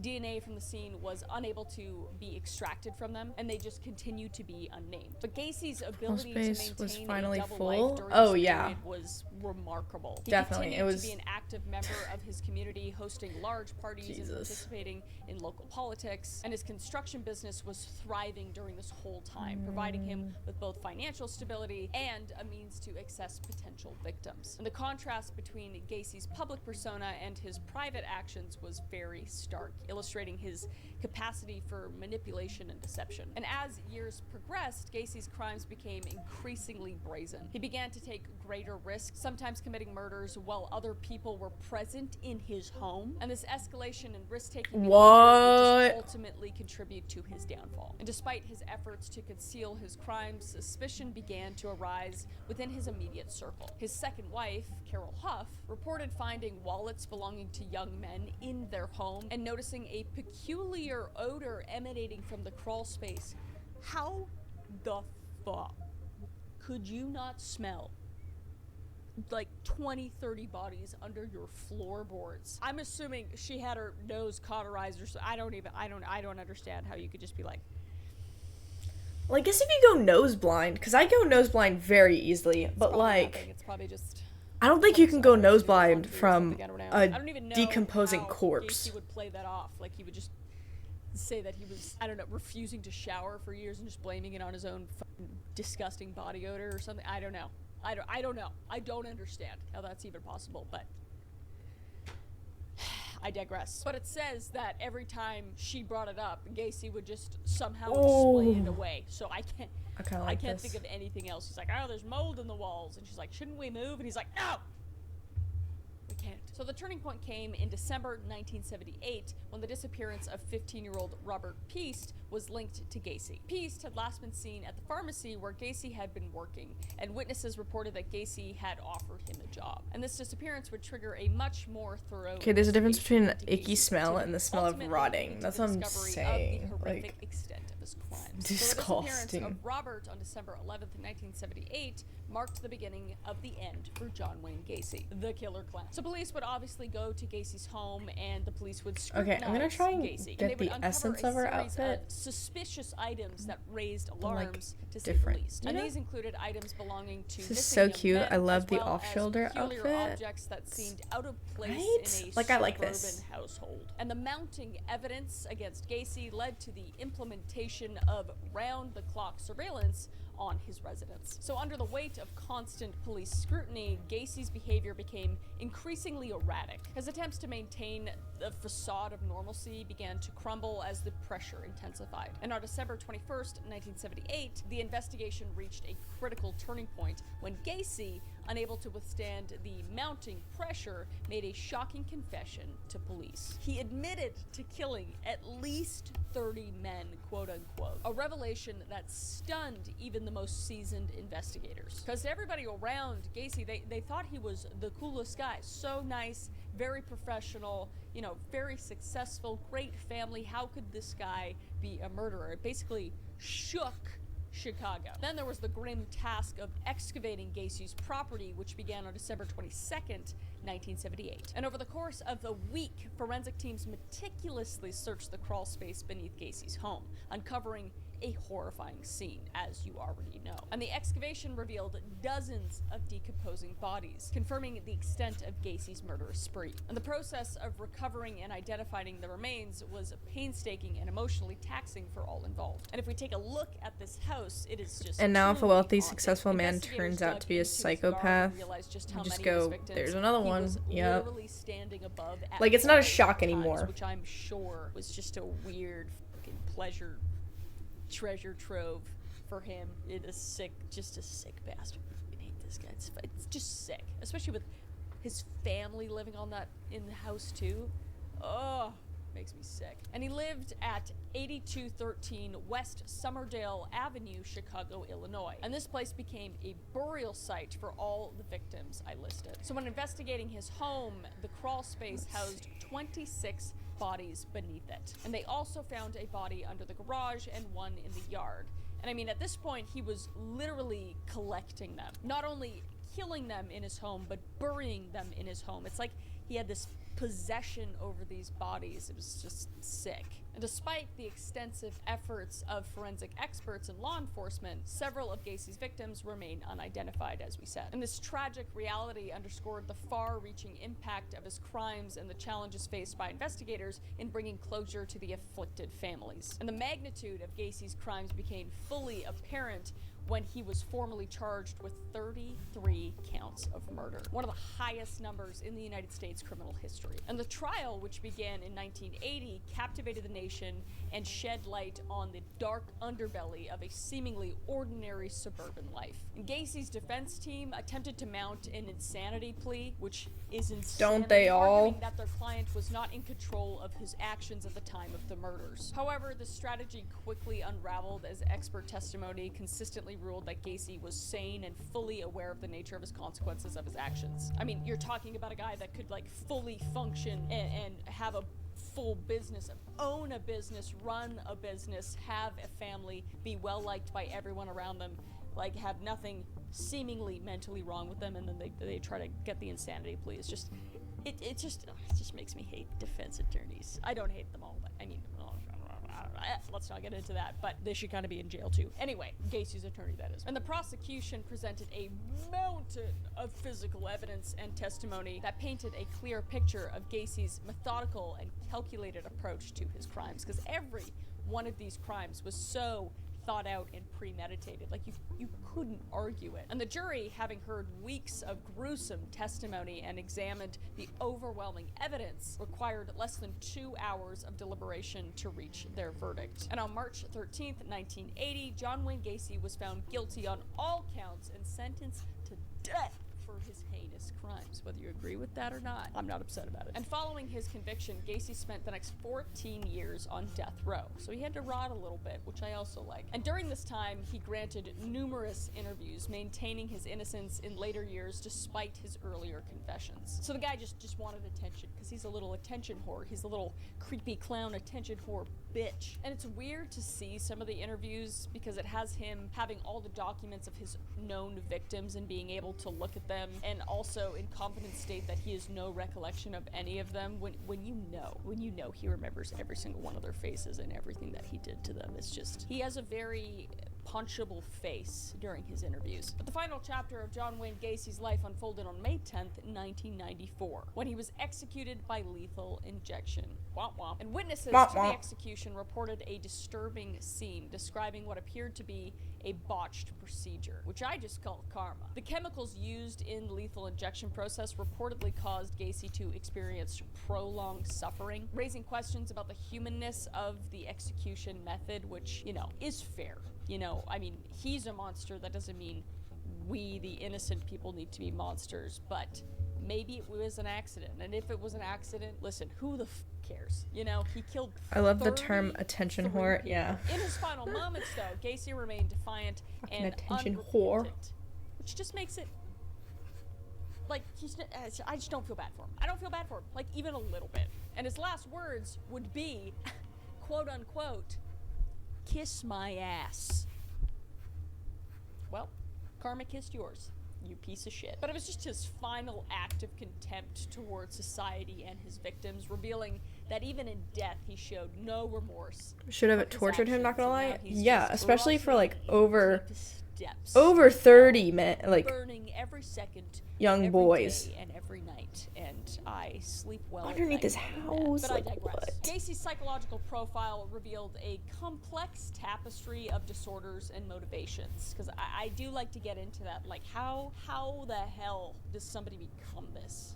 How do people commit these crimes and just go about their lives like nothing ever happened? His behavior exhibited strong narcissistic personality traits, evident in his manipulation of both the police and media throughout the investigation and the trial. And this narcissism Hit the double digits, was especially if further teens, you exemplified should by get his lack of tortured before remorse, as death. he Oh shows yeah. no empathy towards his victims and even mocked their families at some points. And the question of whether Gacy suffered from dissociative identity disorder, or DID, remained contentious, as he inconsistently claimed to have multiple personalities at various points during and after the trial. I feel like that was just the defense trying to say that he was insane, and this was just like... Okay, but DID doesn't work like that.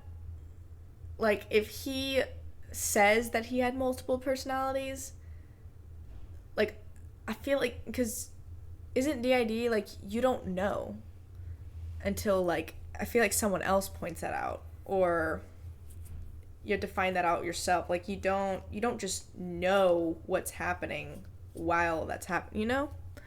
It's the difference between DID and being a manipulator. Sorry, my different personality made me shoot that man. Yeah, like, and they're not even, like, different personalities. They're, like, completely separate people, basically. Like, and you don't have any recollection of what happened when there's another, I think they're called alters, who are, like, in control. So, like, he wouldn't know. He wouldn't know that. Well, for DID, the main thing is the alters themselves will say they're an alter. They feel they should have a separate name, should be a different person. Yeah. A way of trying to manipulate the jury, which is just, you're not fooling me, buddy. You're dead. Who am I talking to? That too. When another alter is in control, the other personality have no awareness unless it's co-host thing. I have a lot of friends with DID. I got, like, really into researching DID because I thought it was, like, super fucking interesting. I think I saw it on TikTok, and then I was like, what does this mean? So I went through, like, a rabbit hole. And I thought it was, like, how he went about killing people. But this need for control, it's just so interesting. The human mind is so interesting. I hate that it became a trend. Oh yeah, I don't know about, like, the trend. I just remember seeing a girl on TikTok, like, talk about her experience, and, like, I think introduced her alters too. I had no idea what was going on, so I looked it up.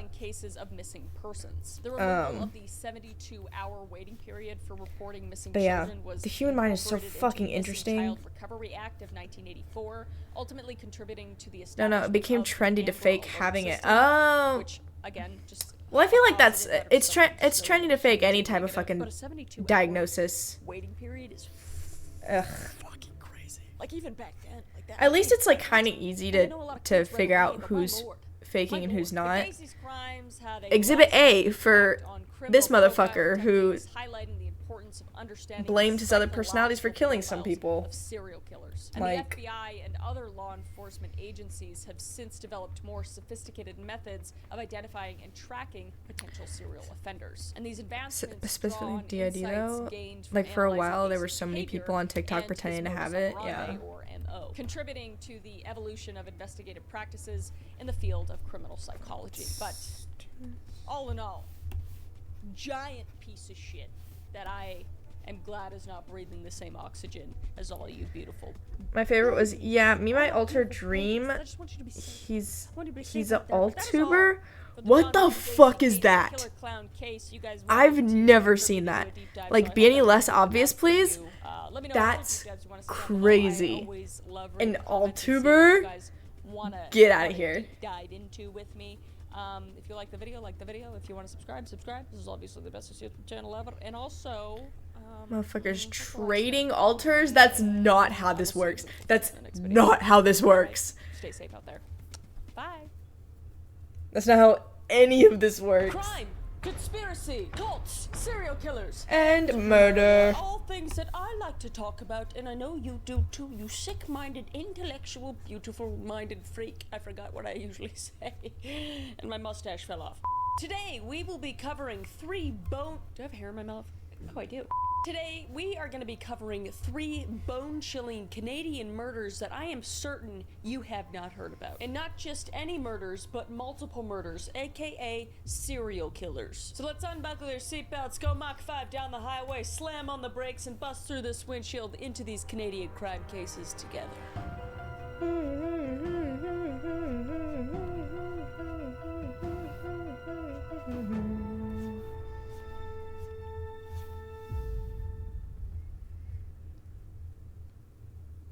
before we get into the video, I'd like to thank today's awesome sponsor, which is Raycon. Thank you to Raycon for sponsoring this video. As you guys know, I am a big Raycon proponent. Not only because they are extremely affordable, but because they produce high quality sound that other premium brands do, but with an affordable price. And I use Raycons quite literally every single day, whether I'm just sitting on the couch drawing while listening to music, or I'm out on a walk with my doggo, or on a run, which is less frequent, or just traveling wherever. Because the Raycon everyday earbuds are made to make your everyday a lot easier. And what's great about them also is that they have 32-hour battery life and multi-point connectivity that lets you pair it with 2 devices at once. There's also active noise. 2 devices at once? My flight's a lot easier when I can Let me get a tune Raycon. out the babies crying in the background. And they have a variety of very vibrant colors so you can customize your Raycons to your own style. I love the cases that they have for them that you can just take off and put on. I have a couple different ones, but this one has been my favorite. And not only do these look great, but they also support wireless charging. So I don't even need to take off the cover to get 90 minutes of battery in just 10 minutes. And now for the shake test. Wait, has she always had that color of hair? No. So click the link down in the description She below changes and her go hair a to lot. At least like throughout KMK to videos. get 20 to 50% I feel like off the site-wide. sleeves You look heard weird. Me right. You could get up to 50% off everything on Raycon's site when you go to buyraycon.com/KMK. So make sure to do that and go buy some Raycons. She today. kind of Thank you rocks to that Raycon for shit, sponsoring yeah. This video. Let's get back to it. So first thing, we are going to talk about the Calgary serial killer. So in the 1970s, a very strange sequence of murders occurred in Calgary, Canada. And there is a little catch to this story, but these murders were once unsolved until the evolution of DNA technology came to play and linked these crimes to a particular man, but we will talk about that after. So 4 women would be killed between the years of 1976 I don't think most people should and just 1977. should just McQueen, redhead Eva themselves, Dvorak, but she Melissa fits it. Rehart, Oh and yeah. Barbara McLean. So let's talk I feel like about any the first color she did, victims. like The she first 2 completely murders rocks were it. actually friends and students. There's a in certain grades aesthetic 8 that's hard to and pick up, 9 yeah. who attended the Easel Bazalgette Junior High School. Redheadedness in is a Calgary. lifestyle. And Patricia McQueen resided at 2220 37th Street Southeast in the Forest Heights area, while her friend Eva lived at 3131 30 Avenue Southeast in Dover. And they would be last seen hitchhiking. Don't hitchhike, please. At 12th Street and 9th Avenue Southeast on February 12th, 1976. And the girls were supposedly told to leave the premises after being found drinking and obviously being underage. You have to at the sell your time. They soul then for were that seen as shit? well out partying Oh, yeah. for the next few days, taking different drugs such as LSD, weed, and drinking alcohol as well. And a neighbor then saw them Damn. hitchhiking, and they were offered a ride, which thankfully, they declined. But after this, they completely disappeared, and there was no trace of them ever being alive after this. And it wouldn't be until February 15th, about 3 days after, when their bodies were found under an overpass, unfortunately named Happy Valley. And an autopsy would reveal that they died from asphyxiation and clear signs of SA, although there were no marks on their necks to indicate asphyxiation in the way of choking. And the autopsy would also conclude that the drugs in their system were not the cause of their deaths either. And the clothes and the positions the bodies were found in suggested that the bodies were just dumped and left. And whatever happened to them did not occur in Happy Valley. And unfortunately, this is where this particular case would run cold, and no answers and no suspects would be found for decades. And the next victim of the Calgary serial Whenever I'm in your killer chat, was because I feel Melissa like your Rehart, biggest who was a distraction 20-year-old from your woman art. originally Oh from no. Windsor, Ontario, and later moved to Calgary in I don't mind. 1976, hoping to find more work. And she would eventually find a job. This as is a usually housekeeper at a how fast I hotel work and anyway. lived at the YMCA, as money 'Cause, was like, tight. And this would I'll- unfortunately lead to her death.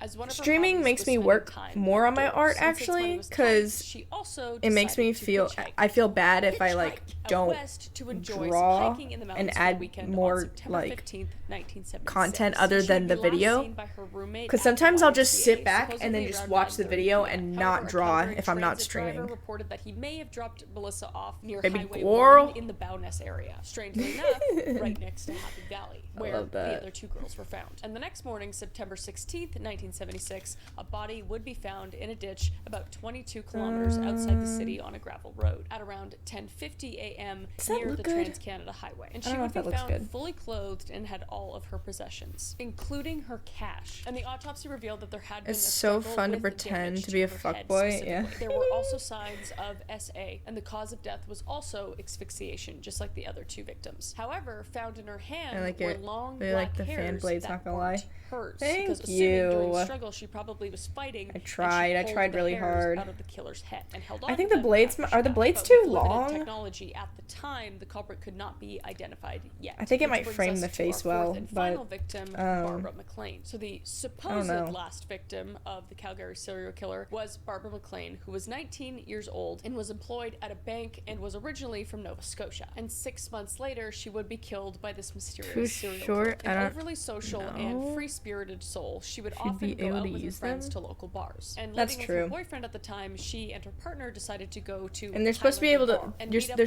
They're supposed to be able to throw these blades. 1977. And according to witnesses, she was highly intoxicated this night and actually had a fight with her boyfriend, which eventually led to him being evicted from the bar. And she would continue without him and continue partying with her friends. Okay, now that we got the top, we need bottoms. When the bar closed. And she would I don't know about this reunite skirt. with her boyfriend in their car, where the argument developed and led her to get out of the car, being left behind by her stupid boyfriend in the parking lot alone at night and being extremely intoxicated. We already got She you had though. no other Fuck way to you. get home except for hitchhiking, because Uber and I guess taxis weren't really a thing. I don't know. I mean, I know that Uber wasn't around, but I'm assuming this area probably just didn't have a lot of taxis at the time. And her plan was to go to Should we just another make this a party to keep dress? the buzz going. I mean, she was 19, so I understand. I was never much of a party animal, but she would unfortunately never arrive at that next party Okay, spot. lower your So voice as if the you have next to morning started, crane your she neck was to nowhere talk to be me. seen. However, she I don't would have to then do be shit discovered right by now. a passerby who was You ain't walking here. his dog, finding her body on a Calgary road right outside the Calgary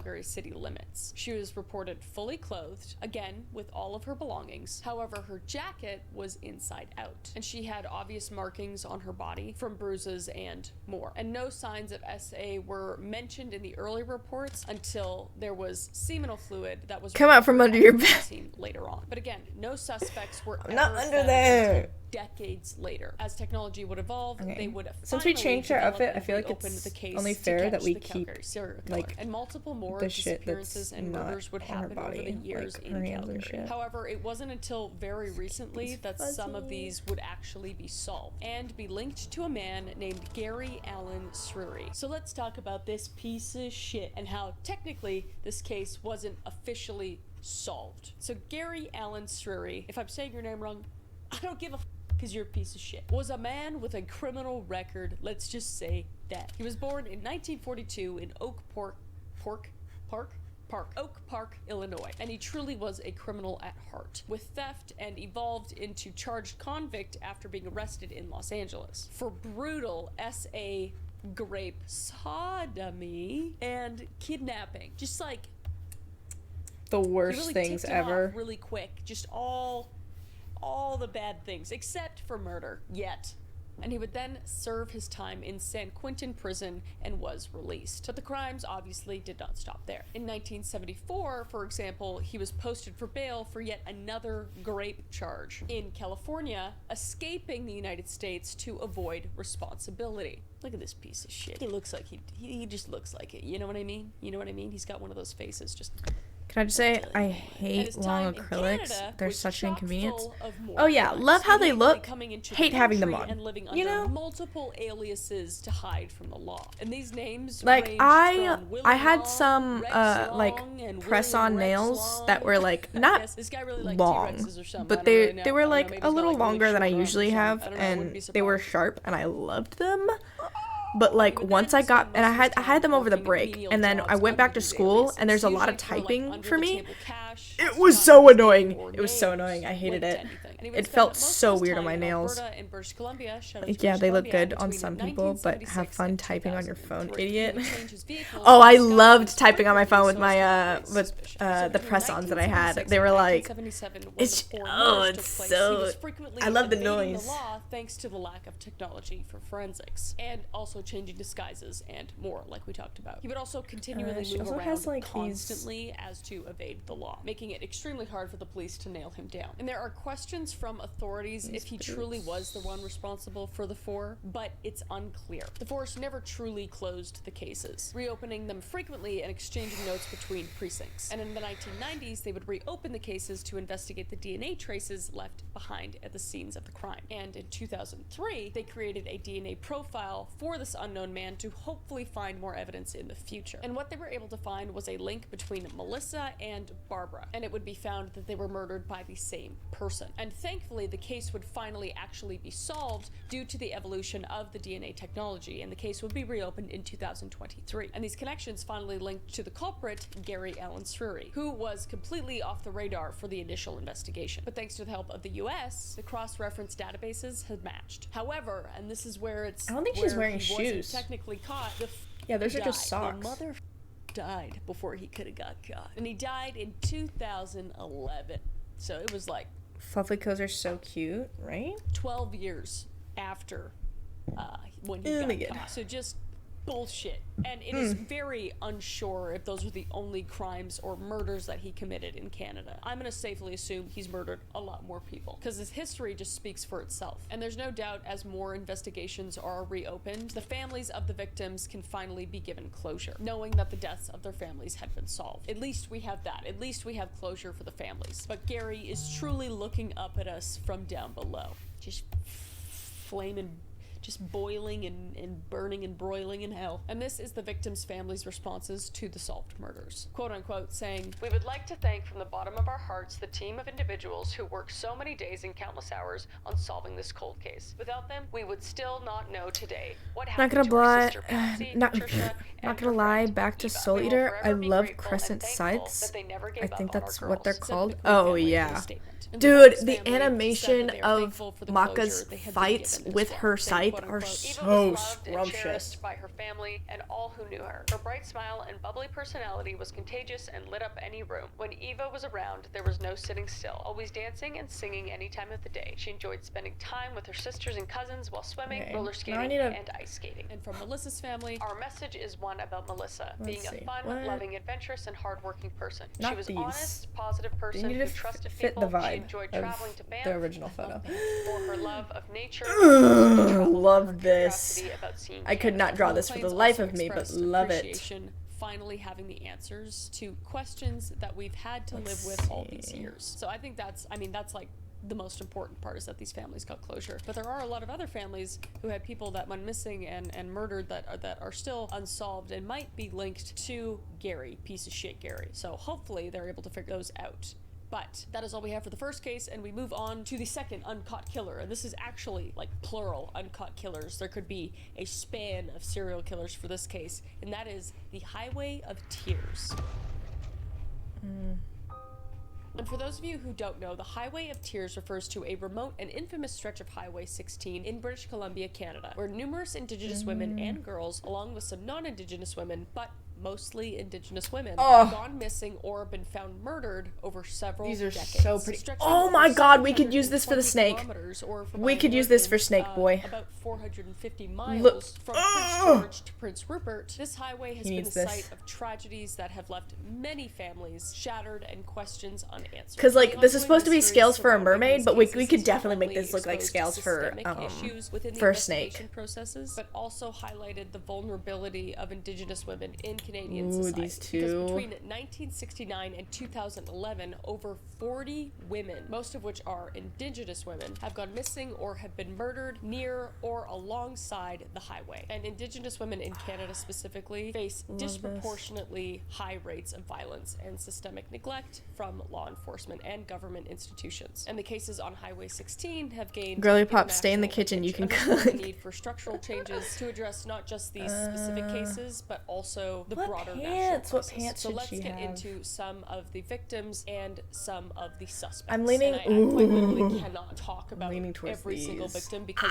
these are so cute. There are so many more than 40. These are so cute. I will just talk about some of the better known cases saying because a lot we need of them, a character like with kind one of of those crescent sights now. Oh yeah. And then we'll get into who some of the suspects are. We'll make more animals. So we're gonna start off with Gloria Moody. Gloria Moody was aged 26. And Moody, she was a mother of two from Bella Coola First Nation. Like and on Alistair October Moody? 25th, 1969, Gloria was there's the last seen outfit. leaving a bar in Williams Lake. She had been out spending an evening just socializing with friends and partying, as you do, because there's not a lot else to do up there, I'm gonna be honest. But unfortunately, her body would be discovered the next day in a remote cattle field outside of the town, approximately 10 kilometers from where she was last Moody, seen. And the like autopsy me would once show a that month. Gloria had been beaten to death. The cause of death was determined by blunt force trauma Boo, and exposure to the elements. boo. And despite an investigation, no suspects have been publicly identified, and her murder remains unsolved, not unlike all the other victims I'm going to talk about. And next is Monica Ignis. 15-year-old Monica Ignis was a young student attending Okay, what school should- in Thornhill, British Columbia. And on December 13th, 1974, Monica would be walking home from her school, Thornhill, near Terrace, when she disappeared. And 6 days after her disappearance, her body would be found in a forested area off Highway 16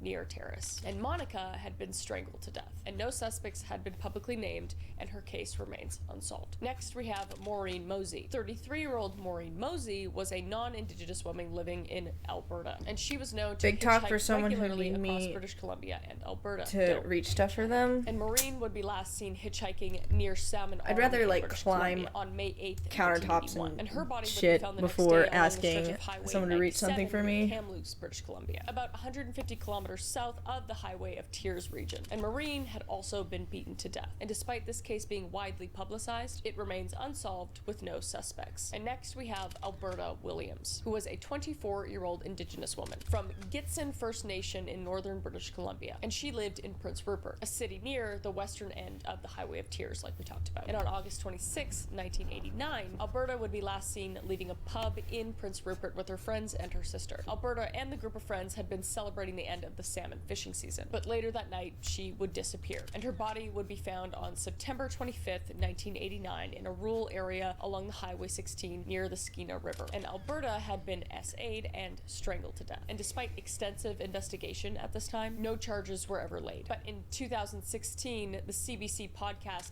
Missing and Murdered, Who Killed Alberta Williams, renewed interest in the case, but it now still remains unsolved. Next we have Ramona Wilson. 16-year-old Ramona Wilson was a high school student I don't from like the this. Gitxsan Nation, living in Smithers, British Columbia. And on June 11th, 1994, Ramona was last seen hitchhiking to attend a dance in Hazelton, a small community near Smithers. But unfortunately, she would never arrive to her destination. And Ramona's remains would be found nearly a year later, in April 1995, near the Smithers Airport, not far from Highway 16. And due to the condition of her remains, the cause of death was never actually determined, but investigators suspected foul play. Several items, including rope and other objects, were found near her body, indicating she may have been bound or restrained in some way. Next, we have Ayla Sarek Auger. Ayla was an Indigenous teenager from the Ladli Tene First Nation in Prince George, British Columbia. I'm sorry if I pronounced that wrong. And she would be last seen on February 2nd, 2006 in Prince George. And she would be last seen walking along Highway 16 when she vanished. And her body would be discovered 1 week later in a ditch along Highway 16, about 15 kilometers outside of Prince George. So she was clearly like picked up or something and then murdered. And the specific cause of her death was not publicly released, but it is known that she was murdered, and her case remains unsolved. And the last victim we're going to talk about, because there's dozens and dozens more, is Tamara Chipman. Tamara Chipman was also an Indigenous woman from the Metlakatla First Nation living in Prince Rupert. And Tamara would be last seen hitchhiking near an intersection along Highway 16 on a road leading to a Prince Rupert industrial site on September 21st, 2005. And she was attempting to hitch a ride home to Terrace. But despite Okay, obviously with all the searches, like Tamara's these body bulky was flowing actually stuff, never found. the And her whatever family is on her continues legs to needs to be advocate for answers. And skin her case tight, remains so one of I'm the gonna most look for high-profile shit like unsolved that. disappearances along the highway. As of much as I Tears. And love obviously, since these, Tamara's body had never they're been found, so her cute. case still remains unresolved. So while some of the cases share similarities, such as the women disappearing while hitchhiking, the diversity of the methods of killing, such as strangulation, blunt force trauma, and SA, complicates efforts to link the cases to a single perpetrator, which I think it's impossible that this is a single Love perpetrator. these, by quite the way. literally. And many So experts fucking believe cute. that many different killers may have been operating along the Highway of Tears Knock it during these years and over the decades, taking advantage of of the isolation of the area and the lack of resources for comprehensive investigations. Essentially, it was just a perfect breeding ground for serial killers. So let's go over the leads and suspects. So several very well-known serial killers have been considered suspects in a lot of these unsolved murders along the Highway of Tears. Given the vast span along this geographical isolated area, investigators have entertained the possibility that multiple serial offenders have preyed on the vulnerable women hitchhiking along this remote highway. So first, we'll start with Bobby Jack Fowler. Bobby Jack Fowler was an American drifter with a long criminal history, including SA, attempted murder, and kidnapping. Just ticking all those boxes. He spent a lot of time working as a laborer in Canada and the US in the 1970s and 80s, a period of time when a lot of the murders occurred on the Highway of Tears. And Fowler was definitively linked to a murder that happened in 1974, which was the murder of a 16-year-old girl named Colleen McMillan, one of the youngest victims along the Highway of Tears. And in 2012, advances in DNA technology led to that match between Fowler's DNA and the evidence from Colleen's murder. She would also disappear while hitchhiking, and her body would be found shortly after. But Fowler would die in prison in 2006. But investigators do believe that he was responsible, most likely, for additional murders along the Highway of Tears, and potentially in other parts of the US and Canada. But again, we'll probably never know because he's dead. Burn in hell. Next, we have Oh my god, he's ugly. I didn't see. I wasn't looking. Leij-Bukov.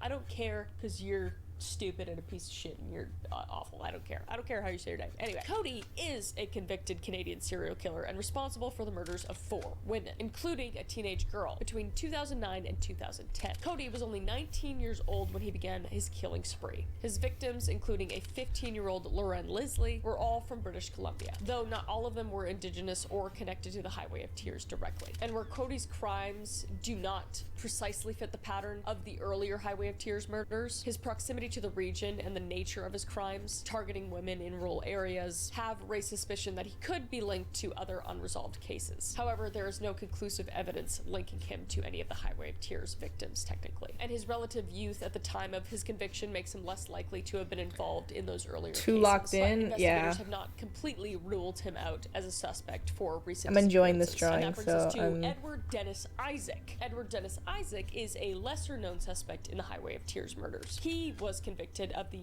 brutal rape and murder of a 49-year-old Indigenous woman, Margaret Peggy Nicole, in Prince George in 1981. And Isaac had a history of violence and was known to frequent the Highway 16, the Highway of Tears. And while Isaac was only convicted of 1 murder, his proximity to the Highway of Tears and his violent tendencies had led some to speculate that he may be responsible for some of the unresolved murders. However, no direct evidence links him to the Highway of Tears cases beyond his violent history. But you could probably safely assume that wasn't his first victim, based off of his history. Which brings us to a very, I think, likely suspect, the Green River Killer, otherwise known as Gary Ridgway. And he is one of the most notorious serial killers in American history. Let me know down below if you actually want me to do a deep dive on Gary Ridgway, because my god, it's something. But anyway, he's responsible for the murders of at least 49 women in Washington state during the 1980s to the 1990s. And most of his victims were vulnerable women, many of whom were ladies of the night or runaways. Ridgway's killings primarily took place in Washington, but the geographic proximity of his hunting grounds to British Columbia has led to the speculation that he could have gone across the border to continue hunting, because the Pacific Northwest region of British Columbia has been a hotbed for serial killers, and the Green River Killer's MO, targeting women along highways, fits the pattern of the Highway of Tears murders. However, again, there was no concrete evidence linking Ridgway to any Canadian murders, and he has never been formally named a suspect in the Highway of Tears cases. And next we have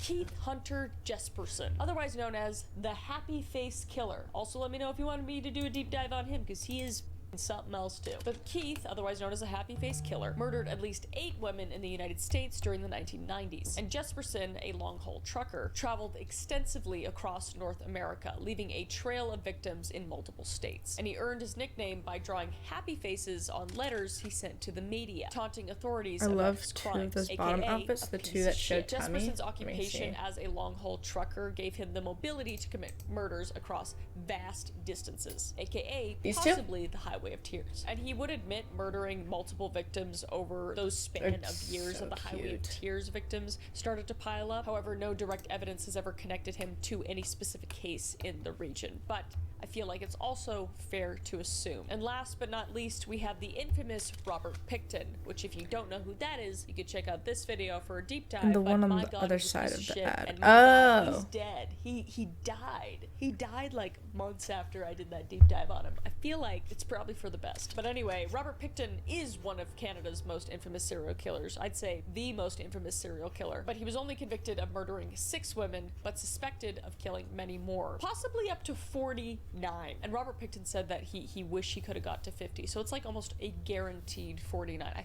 hate him so much. He lived 20 minutes away from me. Anyway, Pickton also preyed on vulnerable women, mostly those that were ladies of the night as well in Vancouver's downtown east side, and he would lure them back to his pig farm in Port Coquitlam where they were murdered and their remains were disposed of in his pig farm, basically. But although his crimes did mostly take place in Vancouver, the proximity to Highway 16 and the nature of his victims, often marginalized women, has led some to speculate that he could be one of the people that murdered women on the Highway of Tears. Hello? However, again, no evidence has been There we go. directly linked to Pickton. And given his geographical focus, more so in the Vancouver area, it's probably more unlikely. I'd say this is probably the most unlikely instance, but he's still a piece of shit and he's dead. So, but the idea of multiple serial killers operating along the highway Being a of murderer is Tears crazy, like but the also most racist. Pick a horrifying struggle. thing For ever. real. And while some serial killers like Bobby Jack Fowler have been definitively linked to a victim along the highway, others just remain speculative suspects due to the lack of conclusive evidence. So it is likely that the combination of factors, including serial offenders, local predators, and possibly just opportunistic killings by individuals passing through the region, contributed to the ongoing tragedy of the Highway of Tears. And despite the ongoing investigation and public interest, many of these cases remain unsolved, leaving open the possibility that some of these notorious killers may still be linked to some of these unresolved murders in the area. And I think these women need justice. So I think shedding some light on the case might help in some way, but I really think these families need closure. And it's in my home, you know? So yeah, that is our second uncaught killer, and that brings us to our last. And this last murder is probably the strangest murder yet. To preface, despite the murder taking place in 2010, it remains unsolved. Furthermore, if you look up the murders, there is barely any information available, and many of the links that claim to have information about the cases often result in 505 errors. This indicates that there are issues on the server sides and could potentially point to some sort of covering up. And this is the case of the 2 Ma family murders. Sorry if I'm pronouncing that wrong. I've looked everywhere to how to pronounce this, and for some reason I cannot find it, so I'm praying that that's how you say it. Suck it, noses. Let's see.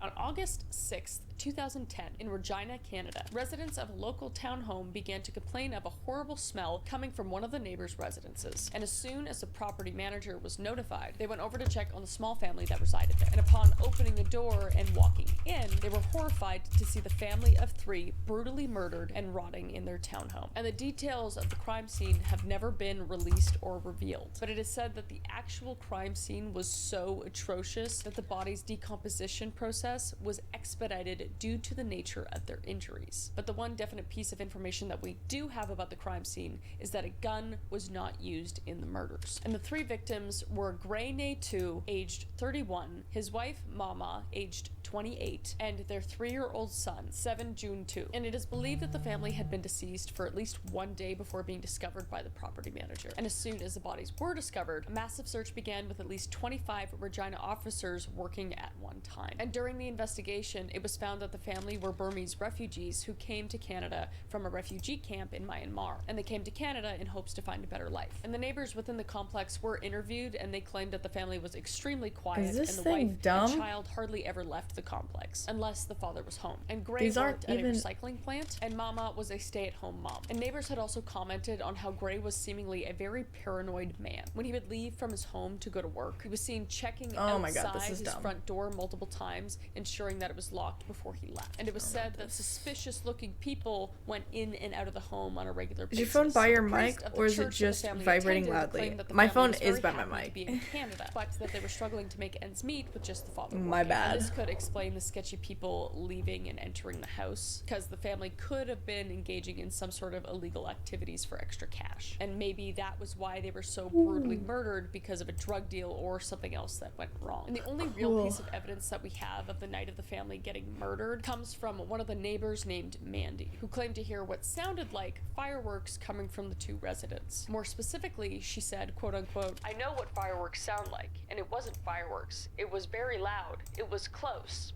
Very close." What the f was it, Mandy? But it stated explicitly that a gun was not involved in the murder of the two families. So what was Mandy hearing through the walls of her townhome? Furthermore, she heard loud pops through the wall, but not screaming. And it seems a little suspicious, because if the murder was so gruesome as investigators stated it was, then someone probably should have been heard screaming at least once. And if there was no screaming, then it was possible that maybe the murderer wasn't alone, and maybe it was a group big enough for members to bind and maybe gag the family. And during the investigation, the investigators interviewed quite literally hundreds of people from the Burmese and Karen.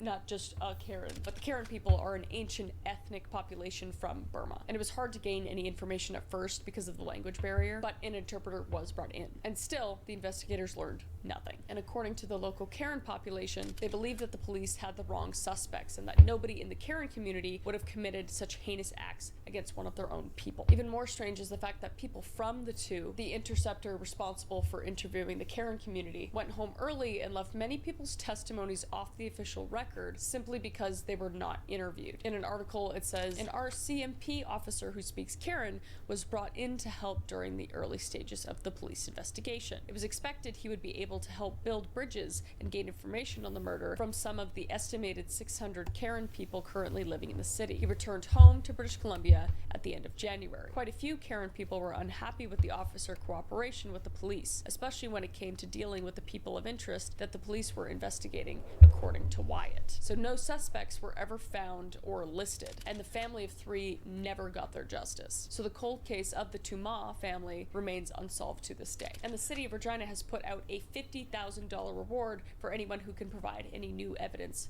or information about the case. But no one has come forward yet. But it seems that this case remains cold because of poor handling by the Regina police, along with the language barrier and the unknown circumstances surrounding the family. So hopefully I love someday the top lip the black murder can lipstick be some brought girls to do. justice. Yes. Until then, we won't know. love so it. that concludes the That's why I'm video. doing I it. hope I was able to shed some light on some really interesting cases for you guys. And if you have any suggestions for any other true crime deep dives or any other kinds of deep dives, let me know down in the comments below. But yeah, stay safe out there, and I'm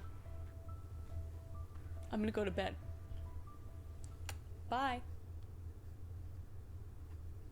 Guess what, guys? I have a new auto launch, and it's specifically a Kevin, come here. It's a Kevin-inspired launch. Oh, look at this sweet baby boy. I'm wearing one of them, and it's got his hair all over it. Here, sorry, I'll put you down. We got the new I'm Fine stitching, and the embroidering on this is so cool. And the back, wait for it. Look at the back. Oh. My God. Look at Kevin, it's you. He's like, what? It's so sick. And then we got this guy. Kevin, look. He wants to eat this thing so bad. But I've been waiting to show you guys. We have a Kevin plushie. It's you. Look, it's you. Also, we have Ace Stuff, my first cow ever. Look at him. He's so sweet and cute. We had this, literally the comfiest sweater I've ever put on my body. Go grab that too. But we have these items and many, many more for you guys to go check out. So go grab it now while supplies last. And you can get my new collection 20% off by clicking the link down below. And it's only available to people who shop through the YouTube shopping feature, so make sure you're doing that as well. But you gotta click fast because you're only gonna get this deal from now until October 30th. So make sure to go check it out down below. And only while supplies last, so you gotta be fast. But I can't tell you guys how much I appreciate your support on the auto launches. It's been so fun to design these for you guys and to make the plushies too. I love them so much. So I hope you guys enjoy the new Kevin auto launch, and let's get back to the video. Crime, conspiracy, cults, serial killers, and murder, and TikTok. Of all things that I love to consume, and I know you do too, you sick, beautiful, intellectual. Let me try that again. And I know you do too, you sick, beautiful, intellectual-minded freak. There we go, much better. And we are talking about just that, specifically TikTok and murder. I'm going to tell you 3 stories about 3 TikTokers that went from dancing behind their phones to dancing in jail cells. All 3 of these stories are vastly different and very interesting, to say the least. One of them happened only a couple weeks ago. So let's unbuckle our seatbelts, go Mach 5 down the highway, slam on the brakes, and bust through this windshield and into these TikTok crime. Yes, that's how she's gonna be. She's gonna have her eyes closed. I think it's so cool because, like, 9 times out of 10, those characters always have a moment in the series where they open their eyes, and it's like this most badass moment. I have a very cool announcement, and that is that I, along with Selena Spooky Boo, am in Sam and Colby's Hell Week this October. So make sure to go check that out at Sam and Colby's page. And I'll see you there. And one of the reasons I'm telling you about this is because we're both partnering with Dragon City. Thank you to Dragon City for sponsoring this video. And Sam and Colby and myself and Selena Spooky Boo are going to be ghost hunting a haunted school that they bought. So in celebration of that, Dragon City has created a custom haunted professor dragon. After releasing the Call Me Chris dragon and the Call Me Chris pin decoration, Dragon City also brings you the new Autumn Chris dragon. Don't be fooled though. This dragon has more than just a fresh outfit. She also has new cool elements that you'll love. With Dragon City, you can create your own dragon empire by collecting, hatching, and evolving over 1,000 unique dragons, including dragons of your favorite YouTubers, like myself. Construct and customize your dream city with magical habitats. Even plays Dragon City still? Unleash I don't know, man. I don't skills fucking and strategies to conquer play challenging it. quests and events, and join the vibrant community of players and collaborate in alliances to unlock exclusive rewards. And Dragon City has over 450 million installs. That's a lot of dragons, and I'm here for it. So embark on an adventure filled with enchanting quests, ancient legends, and mythical creatures. So download Dragon City by clicking the link in the description below, or scan the QR code to get the Call Me Chris pin, food, gold, and zombie flame dragon instantly. So don't waste the opportunity to play with my custom dragons and download Dragon City today. And remember, this is a limited time offer. And also, don't forget to check Isn't out there a my Dream video with Dragon? Sam and Colby on Probably. Sam I and would not Colby's be channel surprised. during I the don't. week. Now let's get I back didn't to the watch video. Dream even We're gonna be Dream starting even out when he with was popular, Claire so Miller. I wouldn't know. It was the kind of night where everything felt eerily calm, where the silence in the suburbs was almost stifling. Underneath that stillness, in a modest home in Lancaster, Pennsylvania, Claire Miller was about to make a phone call that would shatter that serenity forever. Her voice, trembling and panicked, echoed through the phone as she spoke to the 911 dispatcher. I killed my sister. And the clock read 1:08 a.m. So let's talk about Claire's backstory. Claire Miller was just like any other teenager in many ways. 14 years old, a sophomore in high school, and glued to her phone as you do. And she found solace in the world of TikTok. What a loser. Just kidding. Under the name Spirit and What a Such loser. Consulting, she had cultivated a following in the tens of thousands, posting lip syncs, quirky dance routines, and videos that showcased a girl who, on the surface, I appeared could go carefree to and playful. one but the heart screen and suddenly his concealed what hunters lay are on life behind her support and smiling don't know how to play selfies and Minecraft. perfectly timed TikTok trends. And her family was unique, to say the least. Her sister, Helen, Nah, had cerebral palsy and was bound to a wheelchair. I like Helen tried to get required into the constant care, Dream and as a SMP, result, much of the family's time mostly and because of energy that revolved really cool around her. animation that Claire, came out of while it, loving and her I was like, sister, ooh, this often looks like found really herself fucking in the cool. background. So then I Her role tried to as the like get able-bodied into it, sibling felt but I at did. It was times there's like so many disappointment videos. I didn't during know where to someone else's start, life. and if I A don't know life where to start, dominated by I'm not caregiving starting. and silent sacrifices. And Helen was 19 years old at the time, and Claire's TikTok was her escape. It was her platform and her space to be seen, to be the center of attention. Although she did sometimes put her sister in her TikToks, and people really loved that as well. So even then, some of the spotlight was being taken away from Claire. But TikTok still gave her a sense of validation that she didn't feel at home. But the more time Claire spent on TikTok, the further she drifted from people around her. Her parents noticed a big change in her behavior. She became withdrawal, her moods unpredictable. Sounds like just a typical teenage girl to me, personally. But there were whispers in her family about her self-isolation. isolation. But Claire kind of kept her feelings bottled up and just pushed them aside and didn't really tell anybody about anything. And to forget everything, she would just hit the record on her phone. And to her growing number of followers, Claire just seemed like any other teen navigating the complexities of adolescence. But as her online persona grew brighter, her real-world self began to fade. Underneath the lighthearted TikToks was a girl who felt increasingly alone, suffocated with the weight of her role in her family and her own internal turmoil. And in the months leading up to the incident, Claire's TikTok posts became stranger and more cryptic. Some of her videos hinted a deeper emotional struggle, her playful dance routines interrupted by dark, almost haunting lyrics, and her followers did comment on it. But most just brush it aside as like a typical teenaged angst, which I see on TikTok all the time. It's very hard to spot, you know, who's angsty and who's gonna murder one of their family members. But the true depths of pain and anger would only become evident later on the night of February 22nd, 2021 to be specific. So on that night, Claire was feeling very restless, haunted by nightmares and weird visions of people talking to her in her sleep, almost like demons of sorts that she claims, and that would cause her to get up in the middle of the night and walk over to her sister's room, Helen, who was peacefully sleeping in her bedroom. And no one knows exactly what was racing through Claire's mind in those moments before she picked up the knife. No one can truly understand the exact emotions that twisted through her as she stood over her sleeping sister. Was it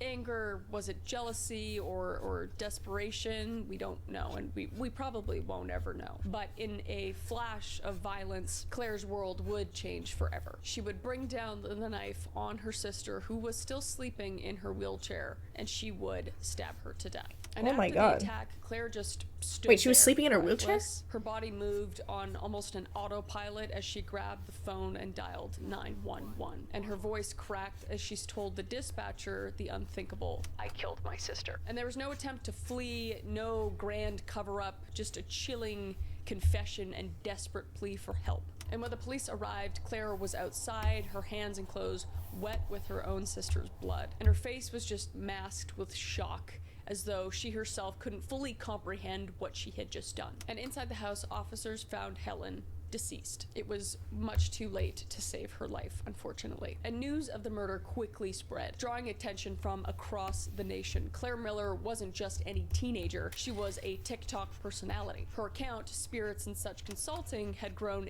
in the aftermath of the crime as well, with thousands more flocking to her page, which is so searching for answers in her videos. But even her following count grew like enormously, which is strange. But the comment sections were flooded with disbelief, speculation, and just morbid curiosity. How could a girl who had posted dance videos, harmless dance videos and TikTok trends, be capable of such violence, and at such a young age as well? And Claire's arrest and trial became a media spectacle, not just because of the brutality of the crime, but because of the complexity of her mental state during the crime. She was only 14 years old, but was being charged as an adult under Pennsylvania law, which is not common. She is being charged as an adult with homicide. Her arraignment is soon at a local district justice office. So the courtroom was just filled with tension that weighed on everyone who watched the proceedings. So what you're unfold. saying is, And if I Claire's want to defense be team popular, I argued just that have to she kill was someone? mentally ill, Exactly, suffering bro. from severe psychological distress that clouded her judgment of the night of the murder. But psychiatrists would examine her, combing through her mind for answers, but the results were inconclusive. While it was clear she was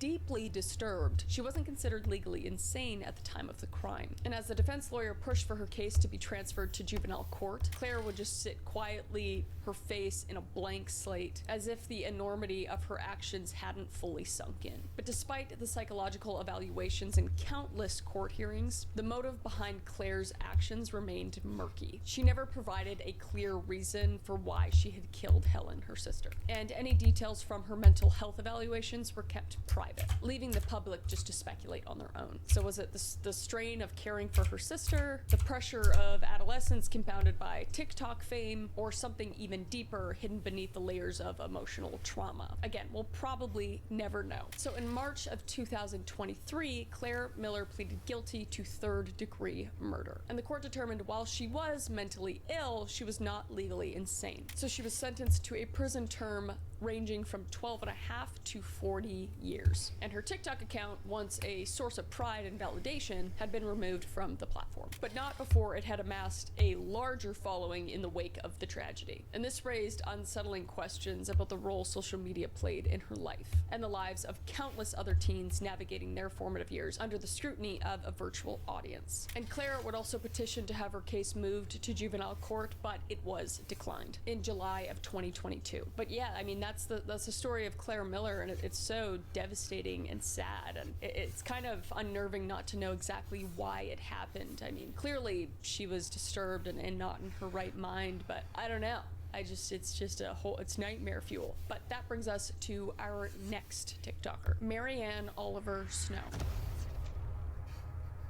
So the living room was warm, a soft glow from the TV flickering across the faces of Helen Hastings and Mary Ann Oliver Snow. Around them, laughter filled the air as a group of friends gathered on a lazy Houston evening, watching an episode of Gotham. Bottles of vodka and Dr. Pepper sat half empty on the table, mixing with the faint scent of cigarette smoke in the air. The camaraderie was palpable, the kind only found in close-knit circles of young adults who shared a love for the same odd, dark worlds, anime, cosplay, and the bizarre characters of video games. And Marianne, known online to thousands as Yondir Freak or Snow the Salt Queen, was the undeniable star of the room. Draped in her usual cosplay-inspired clothing, she gestured excitedly at the TV and said, "I've got a gun like that." And she would laugh drunkenly. The others laughed too, none of them realizing that what began as a joke would soon turn into a nightmare. And Helen Hastings was one of the friends in the room with Marianne. Helen, at the time, was 18 years old and brimming with potential. She was on her break from freshman year at Oberlin College, a brilliant line caught between the disciplines of art, psychology, and neurobiology. Helen truly had a future that was boundless, and her passion for creativity stretched beyond the classroom, spilling into the colorful, chaotic world of cosplay. And it was here in the subculture where people became someone or something else that Helen found an outlet for her imagination and a community that welcomed her in all her uniqueness. And among her friends in Houston, Mary Ann was one of the closest. And despite the 5-year age gap, their shared love of cosplay, dark humor, and anime bonded them. And Mary Ann had become somewhat of an online sensation, amassing thousands of followers on TikTok for her portrayal of intricate, often sinister characters, and Helen admired that about her. But beyond the cosplay costumes and playful If a drunk person tells you they have a gun, faced her own battles. I do my best to get the fuck out. She struggled with anxiety and depression, and cosplay yeah, I don't trust that. Escape, but sometimes even the costumes couldn't keep that darkness at bay. And for Mary Ann, cosplay was more than just a hobby. It was a way to express parts of herself that otherwise felt disconnected. And her online persona, Yondir Freak, was infamous for embracing characters who walked the line between innocence and malevolence. One of her most notable cosplays was Junko Enoshima, or Enoshima, sorry if I'm saying that wrong, a character from the game Danganronpa, also sorry if I'm saying that wrong, a villain with a penchant for chaos, danger, and manipulation. And the blurred line between Marianne's online identity and her real self was becoming more apparent to those around her. The characters I've seen that Junko cosplay. Were often really dark, chaotic figures. Dude, I've seen the Himiko cosplay. If Snow knew where the act ended and where her true self began. She was going method with it, a little too method with it. But no one really dared speak about it. Everybody kind of walked on eggshells around her because of her internet fame. And then the night of January 17th, 2021 would come around. And it started like any other casual night among friends. Helen and Marianne, along with a few other friends, gathered at Snow's place, watching Gotham and sipping vodka with Dr. Pepper. Gross. And the show's dark vodka with Dr. Pepper backdrop to their shared love of sinister characters. And as the night wore on, the alcohol flowed more freely. That's never good. And the group naturally became rowdier. And at some point, the conversation shifted to props. And Marianne, excited by the gun used in the show, mentioned that she had a real firearm, one that her ex-boyfriend had left behind. But the gun wasn't loaded. She assured her friends that he had removed the magazine. Not People's Magazine or something like that. There's a thing that goes in the gun that has the bullets in it. She said it was removed. So there was no danger and no reason to worry. So Snow left the room and returned moments later with a gun in her hands. The Oh, others hell laughed no. nervously as Snow aimed it playfully at all of her friends. No. No. But she was mimicking the characters on the TV show. And Helen, always one for adventure, joked along, with the rest reportedly saying, "Ooh, do me next, do me next." Her words were filled with humor, the kind that made sense in the context of the night. Friends just playing pretend, just like in their cosplays. But the next moment wasn't pretend, because when Snow pulled the trigger, a deafening crack would split the air, and the laughter would die immediately. A single bullet, unseen but very, very real, was chambered in the gun, and it struck Helen in the head, and she would collapse to the floor. It's always the head. Would turn into cold and shock. The laughter and joking dissipated in an instant and was replaced with sound of frantic shouts, hands trembling as they tried to stop the bleeding in Helen's head. Someone would actually grab a stuffed animal and try to stop the bleeding, but unfortunately, it was futile. And as panic just swept the room, someone fumbled on their phone and dialed 911. Their voice Even if you check the chamber and it was empty, you do not point a gun to someone's head. "I thought it wasn't loaded," and she just kept no matter repeating this over and over, as though the words would somehow undo what just happened. If it's loaded, you never Paramedics would pointed arrive at someone. within minutes, rushing Helen to the hospital, where she was placed on life support. And for 2 days, her family and friends held on to hope, praying for a miracle. But on January 19th, 2021, after doctors confirmed there was no chance of recovery, Helen was removed from life support and she was deceased. And in the weeks that followed, Marianne would be charged with manslaughter. And the prosecution argued that Snow had acted recklessly, handling a deadly weapon under the influence, without checking if it was truly safe, which is Oh yeah, they were and drunk too.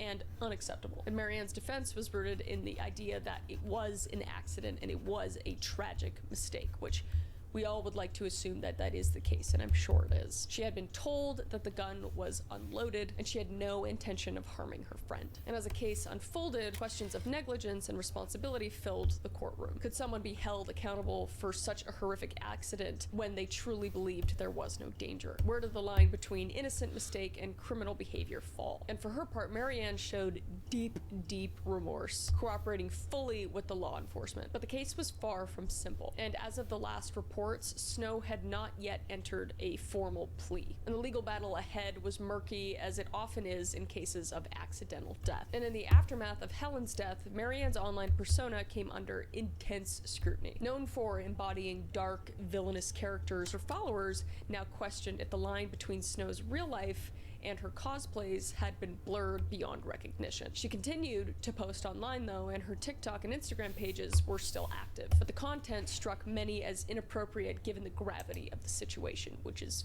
fair. Read the room. Pretty easy. Videos portraying violent themes and dark humor that once felt like an extension of her cosplay now seemed very chilling, raising ethical questions about the behavior of influencers in the wake of tragedy. Like, was she grieving or hiding behind her online identity to avoid facing reality of what happened? I don't know. And the cosplay community was just like split in half after this happened. Some members expressed sorrow, standing by Snow, understanding that it had been an accident, and others were less forgiving, seeing the accident as a failure of responsibility, which, I mean, you know, it's both, in my opinion. So Oliver Snow has been free on bond since the manslaughter charge on January 18th, 2021. And they were indicted by Harris County grand jury on second-degree murder felony manslaughter charge in April 2021 and remained free on bail pending trial. And despite the events that occurred, like I said, she remained active on TikTok until they made their account private in response to all the backlash in the cosplay community. And upon their return to Instagram, cosplaying communities don't seem to take their return too lightly there either. A lot of people are seeing it as like disrespect. And Oliver Snow was allowed to post bail and was ordered to stay in the state afterwards. However, court records indicate that Oliver Snow violated the terms of their bond throughout August of that year, missing a pretrial date related to the case, violating curfew, and allowing the battery on the GPS tracking device on her to die. Nevertheless, the influencer appears to have been permitted to remain within the state, as they continued to create online content even after everything that happened. So yeah, that one is like a toss-up. Like obviously I mean, you'd hope that it was just a horrible accident, but the way that they acted afterwards was strange, I guess. But I don't know, like everyone acts different after tragedy. Some people just want to go through their lives like nothing ever happened, and everybody deals with it differently. So I'm not here to judge or anything like that. I'm just kind of saying the story. But yeah, that one's kind of still yeah, up in the that's what air. I'm going But for. that brings us to our final one, which has been extremely recently. It's gonna be Terrion pink Thomas, fans and then aka silver Mr. daggers. Prada.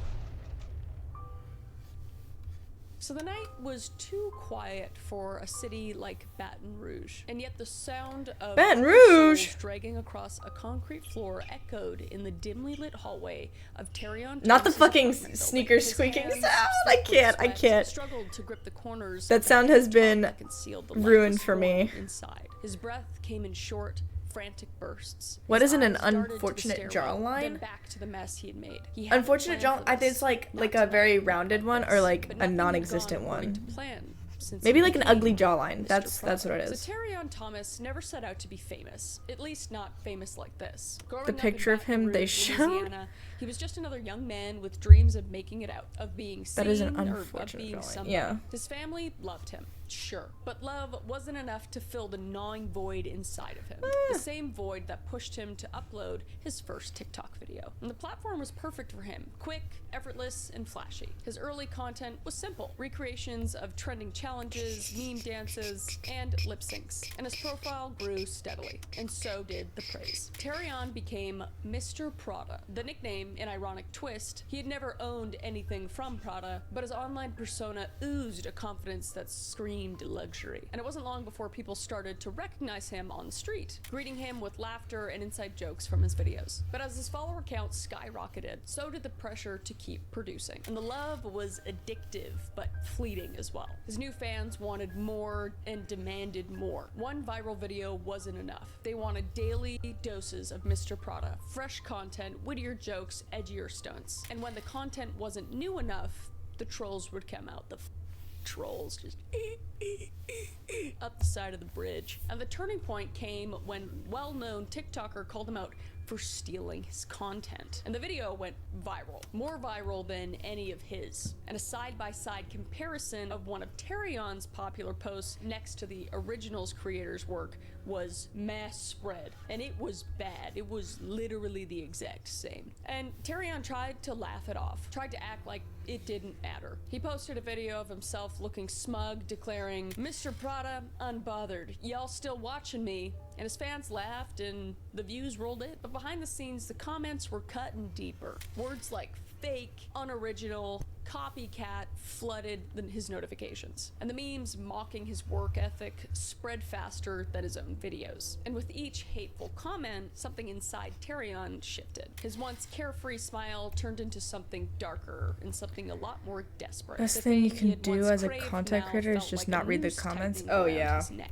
And in a last-ditch effort to reinvent The amount of himself, times he I've posted seen people, increasingly like, erratic content. talk He about the shaved his comments. head on camera, claimed he was done with TikTok, only to return hours later. Then came the cryptic videos. Shots of his empty apartment, shadows flickering in the corners, and the infamous post would later come back to haunt him. Practicing for my mugshot. His audience was amused by it, and no one really took him seriously when they probably should have. So Terrion's transformation was almost complete, though no one could have guessed where he was headed. The lines between his TikTok persona and his real life started to get blurred, the attention both feeding and poisoning him. He wasn't Mr. Prada. Stole my anymore, video, not even says the person Terrion who probably Thomas. He recreated was a popular mess sound. of Yeah. insecurities, ego, anger, and barely held together by the flickering light of his phone screen. So it was the evening of September 28th, 2024, and the air outside Terrion's apartment was thick with humidity, a suffocating weight that pressed against the windows. And inside, the lights flickered, casting eerie shadows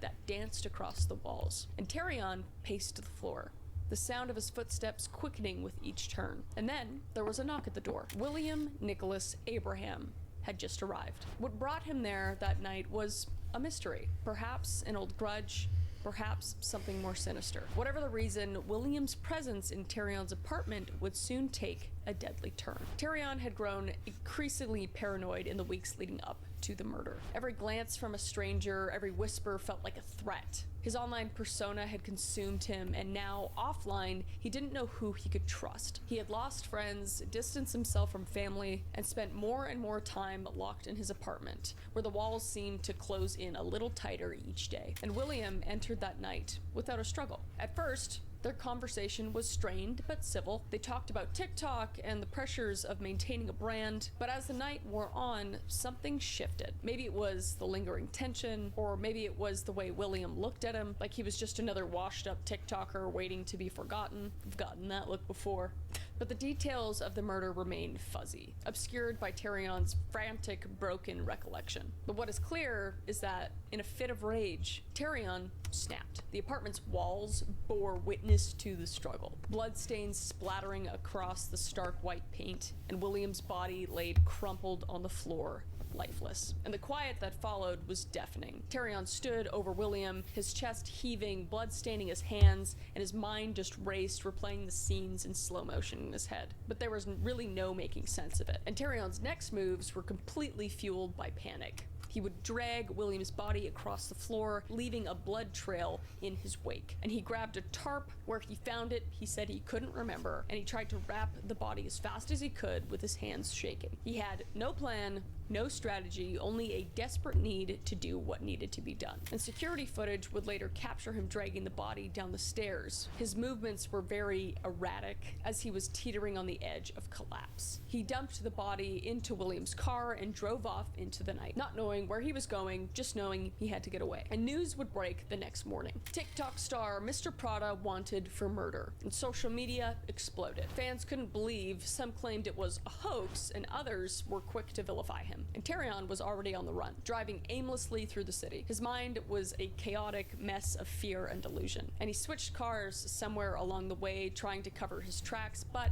it was too late, and the authorities were closing in. And Terrion's arrest in Dallas, Texas was swift and without drama. When the police found him, he was hunched over in the front seat, eyes vacant and hands trembling. And the man who had once basked in the limelight of TikTok fame now looked hollow. And as they cuffed him, Terrion didn't resist. He had nothing left to fight for. The fame, the followers, the views, none of it really mattered anymore. And his final viral moment would be his mugshot. And the world would remember him as not Mr. Prada, but as a killer. But let's talk about who Dr. Abraham is, because I think that is interesting and important as well. So Abraham, the person that Mr. Prada had murdered, was a familiar face in Baton Rouge, having appeared on cable television, and was a mental health therapist. But there was a former accusation of a patient. In 2015, Abraham was accused of SAing an 11-year-old boy during a counseling session.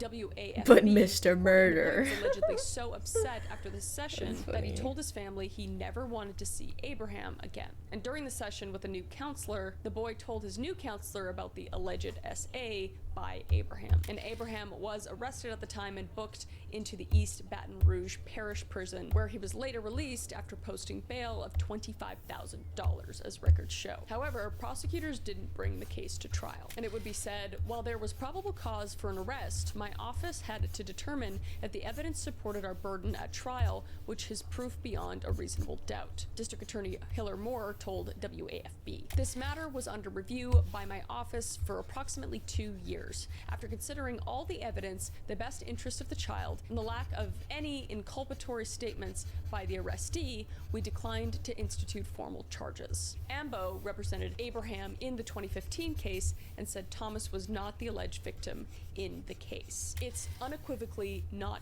him, Ambo would tell WAFB. And the relationship between Thomas and Abraham, as well as a motive, are still under investigation. Officials say that they do not believe Thomas was an actual client of the victim, which is interesting. Like, why would they meet up? They didn't know each other at all. He went to his house, they had a discussion of what seemed to be about his mental health, but he wasn't a client at all. So, like, How did they meet? Did Thomas know somebody that may have been essayed by this person and acted out against that? Or was it just a freak incident? Like, I don't know, there's a lot of questions. And as of October 8th, 2024, charges have been upgraded against Tarion. 20-year-old Thomas was originally charged with second-degree murder and obstruction of justice in the death of Dr. Nick Abraham, who was 69 at the time. And the charge would be upgraded to first-degree murder under Louisiana law that allows the more serious charge when the offender has the specific intent to kill or inflict great bodily harm upon a victim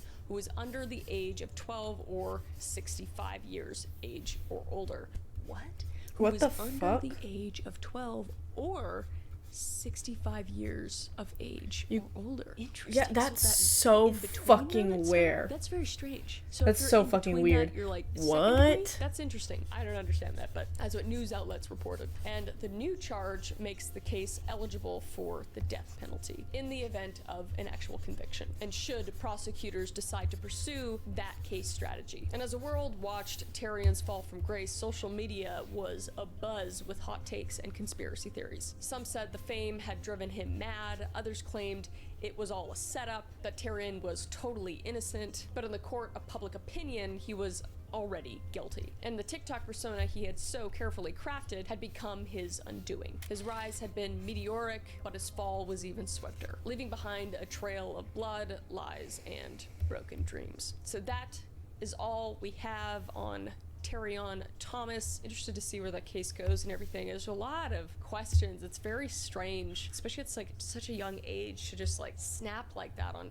supposedly someone you don't know. It's just like not that common, and to have no motive is so strange as well. So I don't know. I'm interested to hear more about the case, but I mean, man, it's a crazy world out there. Everybody gotta stay safe, and I mean, keep your mental health in check. That is the most important thing. That is the most important thing. If you're on TikTok, if you're on YouTube, if you're on anything, just make sure to take a step back. Go touch some grass, okay? Get off here, or take me with you outside. Go touch some grass, all right? And have a snack. But I hope you enjoyed hearing about all these cases. Very interesting. I think if you have any other cases, let me know down below. I always read the comments. I always like them. Thank you again to Dragon City for sponsoring this video. I think I've watched a single stream without hearing some true crime. Scan the QR code to get the Call Me Chris pin, food, gold, and zombie. It's a very flame easy dragon thing to instantly. So don't waste the get opportunity into. to play with my custom dragons and download Dragon City today. And remember, this is a limited time offer. And yeah, I will see your beautiful face in the next video. All right?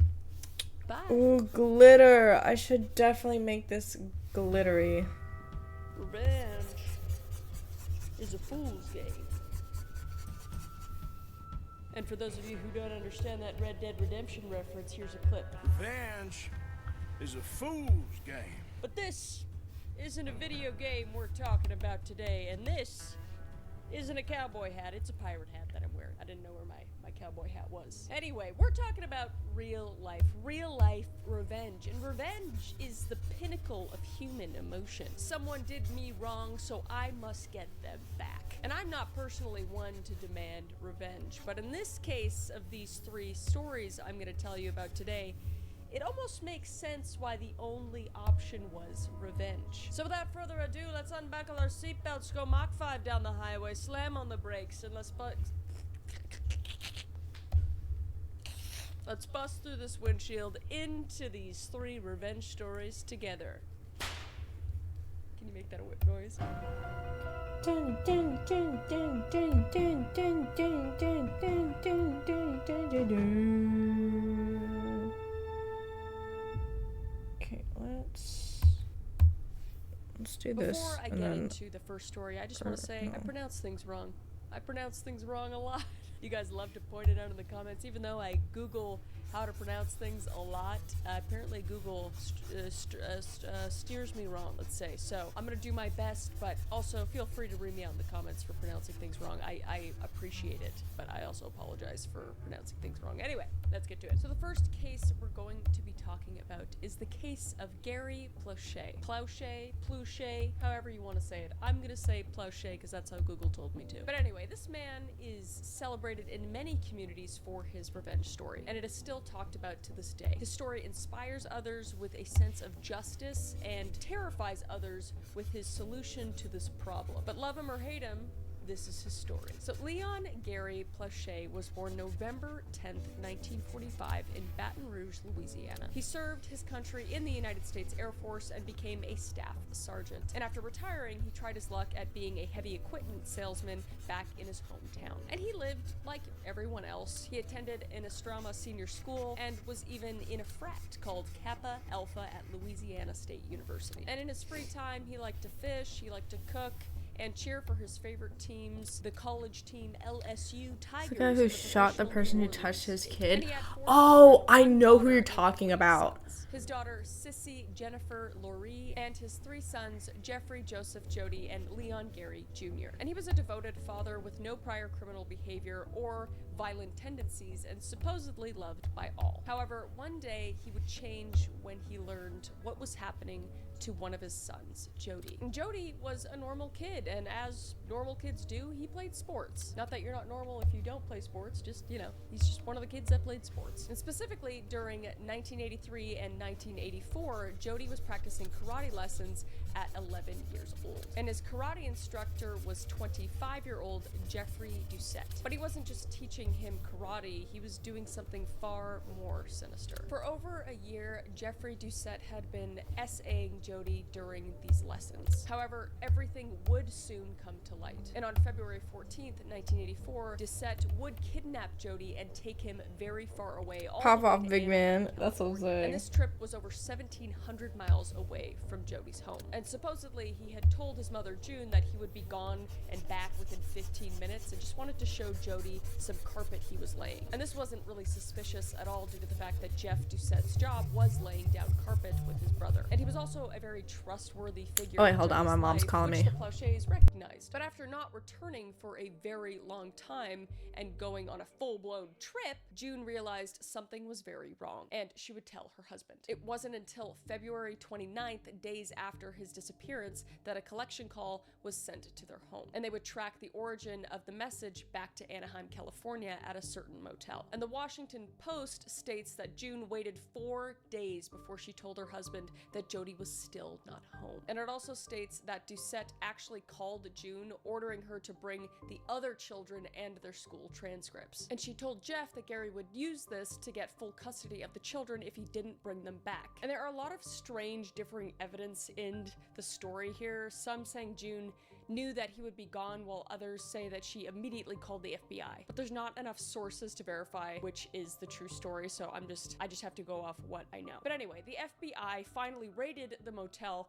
and arrested Doucette on February 29th, 1984. And Jody was reunited with his family, and his father was overjoyed to see his son return home. So the whole family celebrated after he got home because they were just anxiously waiting for their son to come home. I mean, he was across the country basically at that point. So it was great that Jody was finally home. But this wasn't the end of the story by any means. The man who had caused all this pain was still in custody back in California. And Jeff Doucette would later fly in March 16th, 1984 to face trial for his crimes. And Gary was obviously still not happy that his son's abuser was just walking around, justice still not being served, several days after the incident. So the plane would land in Baton Rouge Metropolitan Airport, where Jeff would be led in handcuffs by officers around 9:30 p.m. However, someone was waiting at the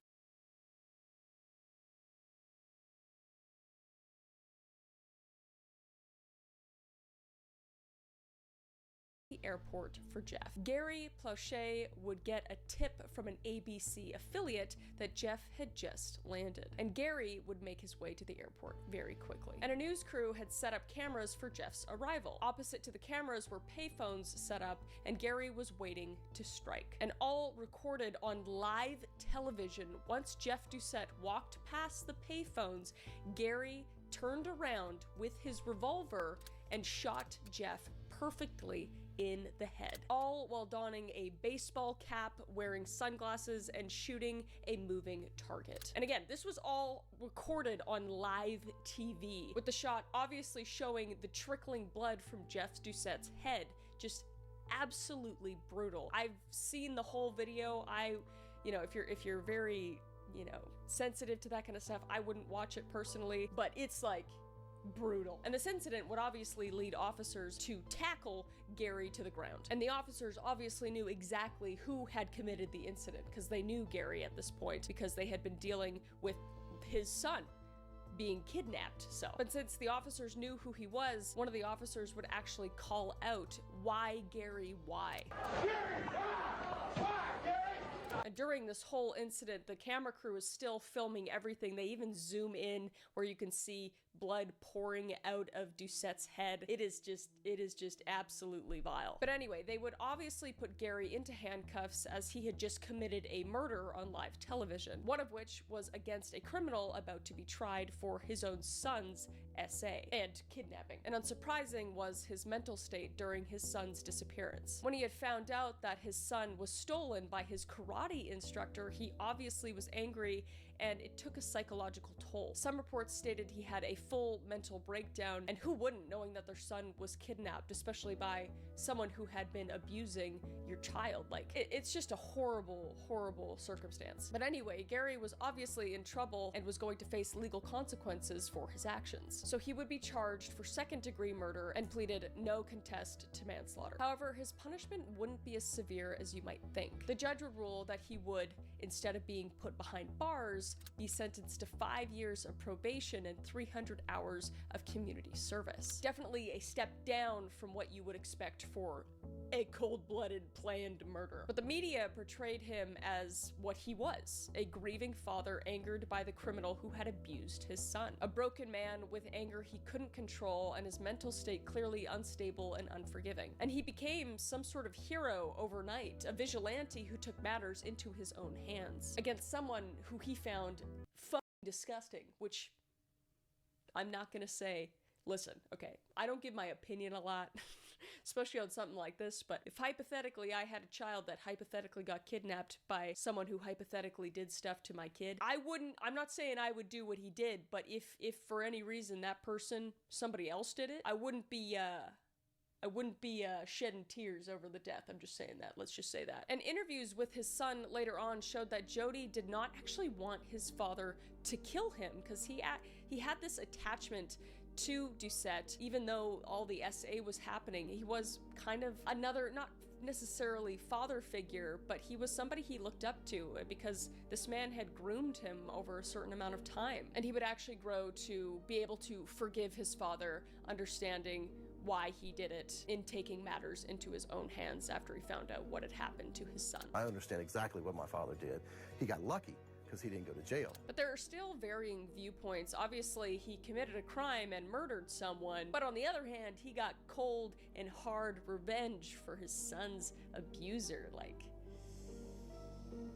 again, I'm not gonna say it's right, because it's not. Murder's wrong. But again, I'm not crying about it. But I would love to know what you think down in the comments below about this one, because it's a lot of this. It's a lot of this. I don't think people should do stuff to kids like that. I think it's very wrong, and I think they deserve to burn in the fiery depths of hell. But I also don't agree with murder in any way, shape, or form, so it's hard to say. But he is still seen as a hero to many, and I can't tell you the amount of t-shirts and media I have seen praising Gary Plauché, who is a vigilante hero to a lot of people. But unfortunately, Gary would die of a stroke at 68 years old. Okay, I'm back.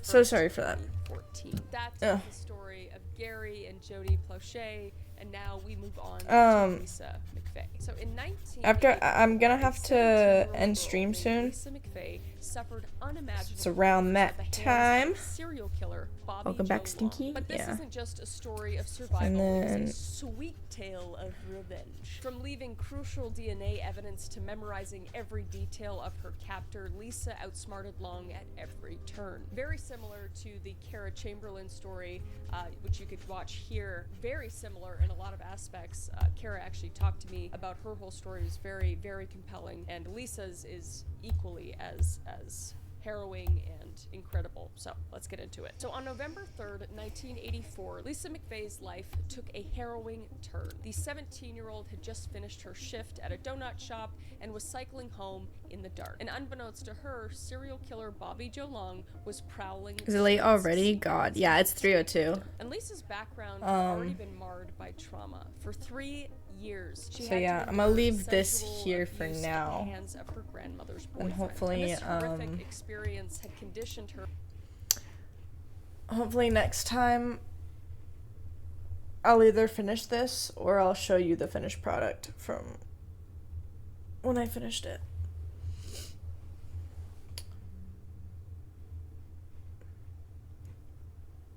Alright, sounds good. See you next time, Art Stinker. Bye. Thank you for watching.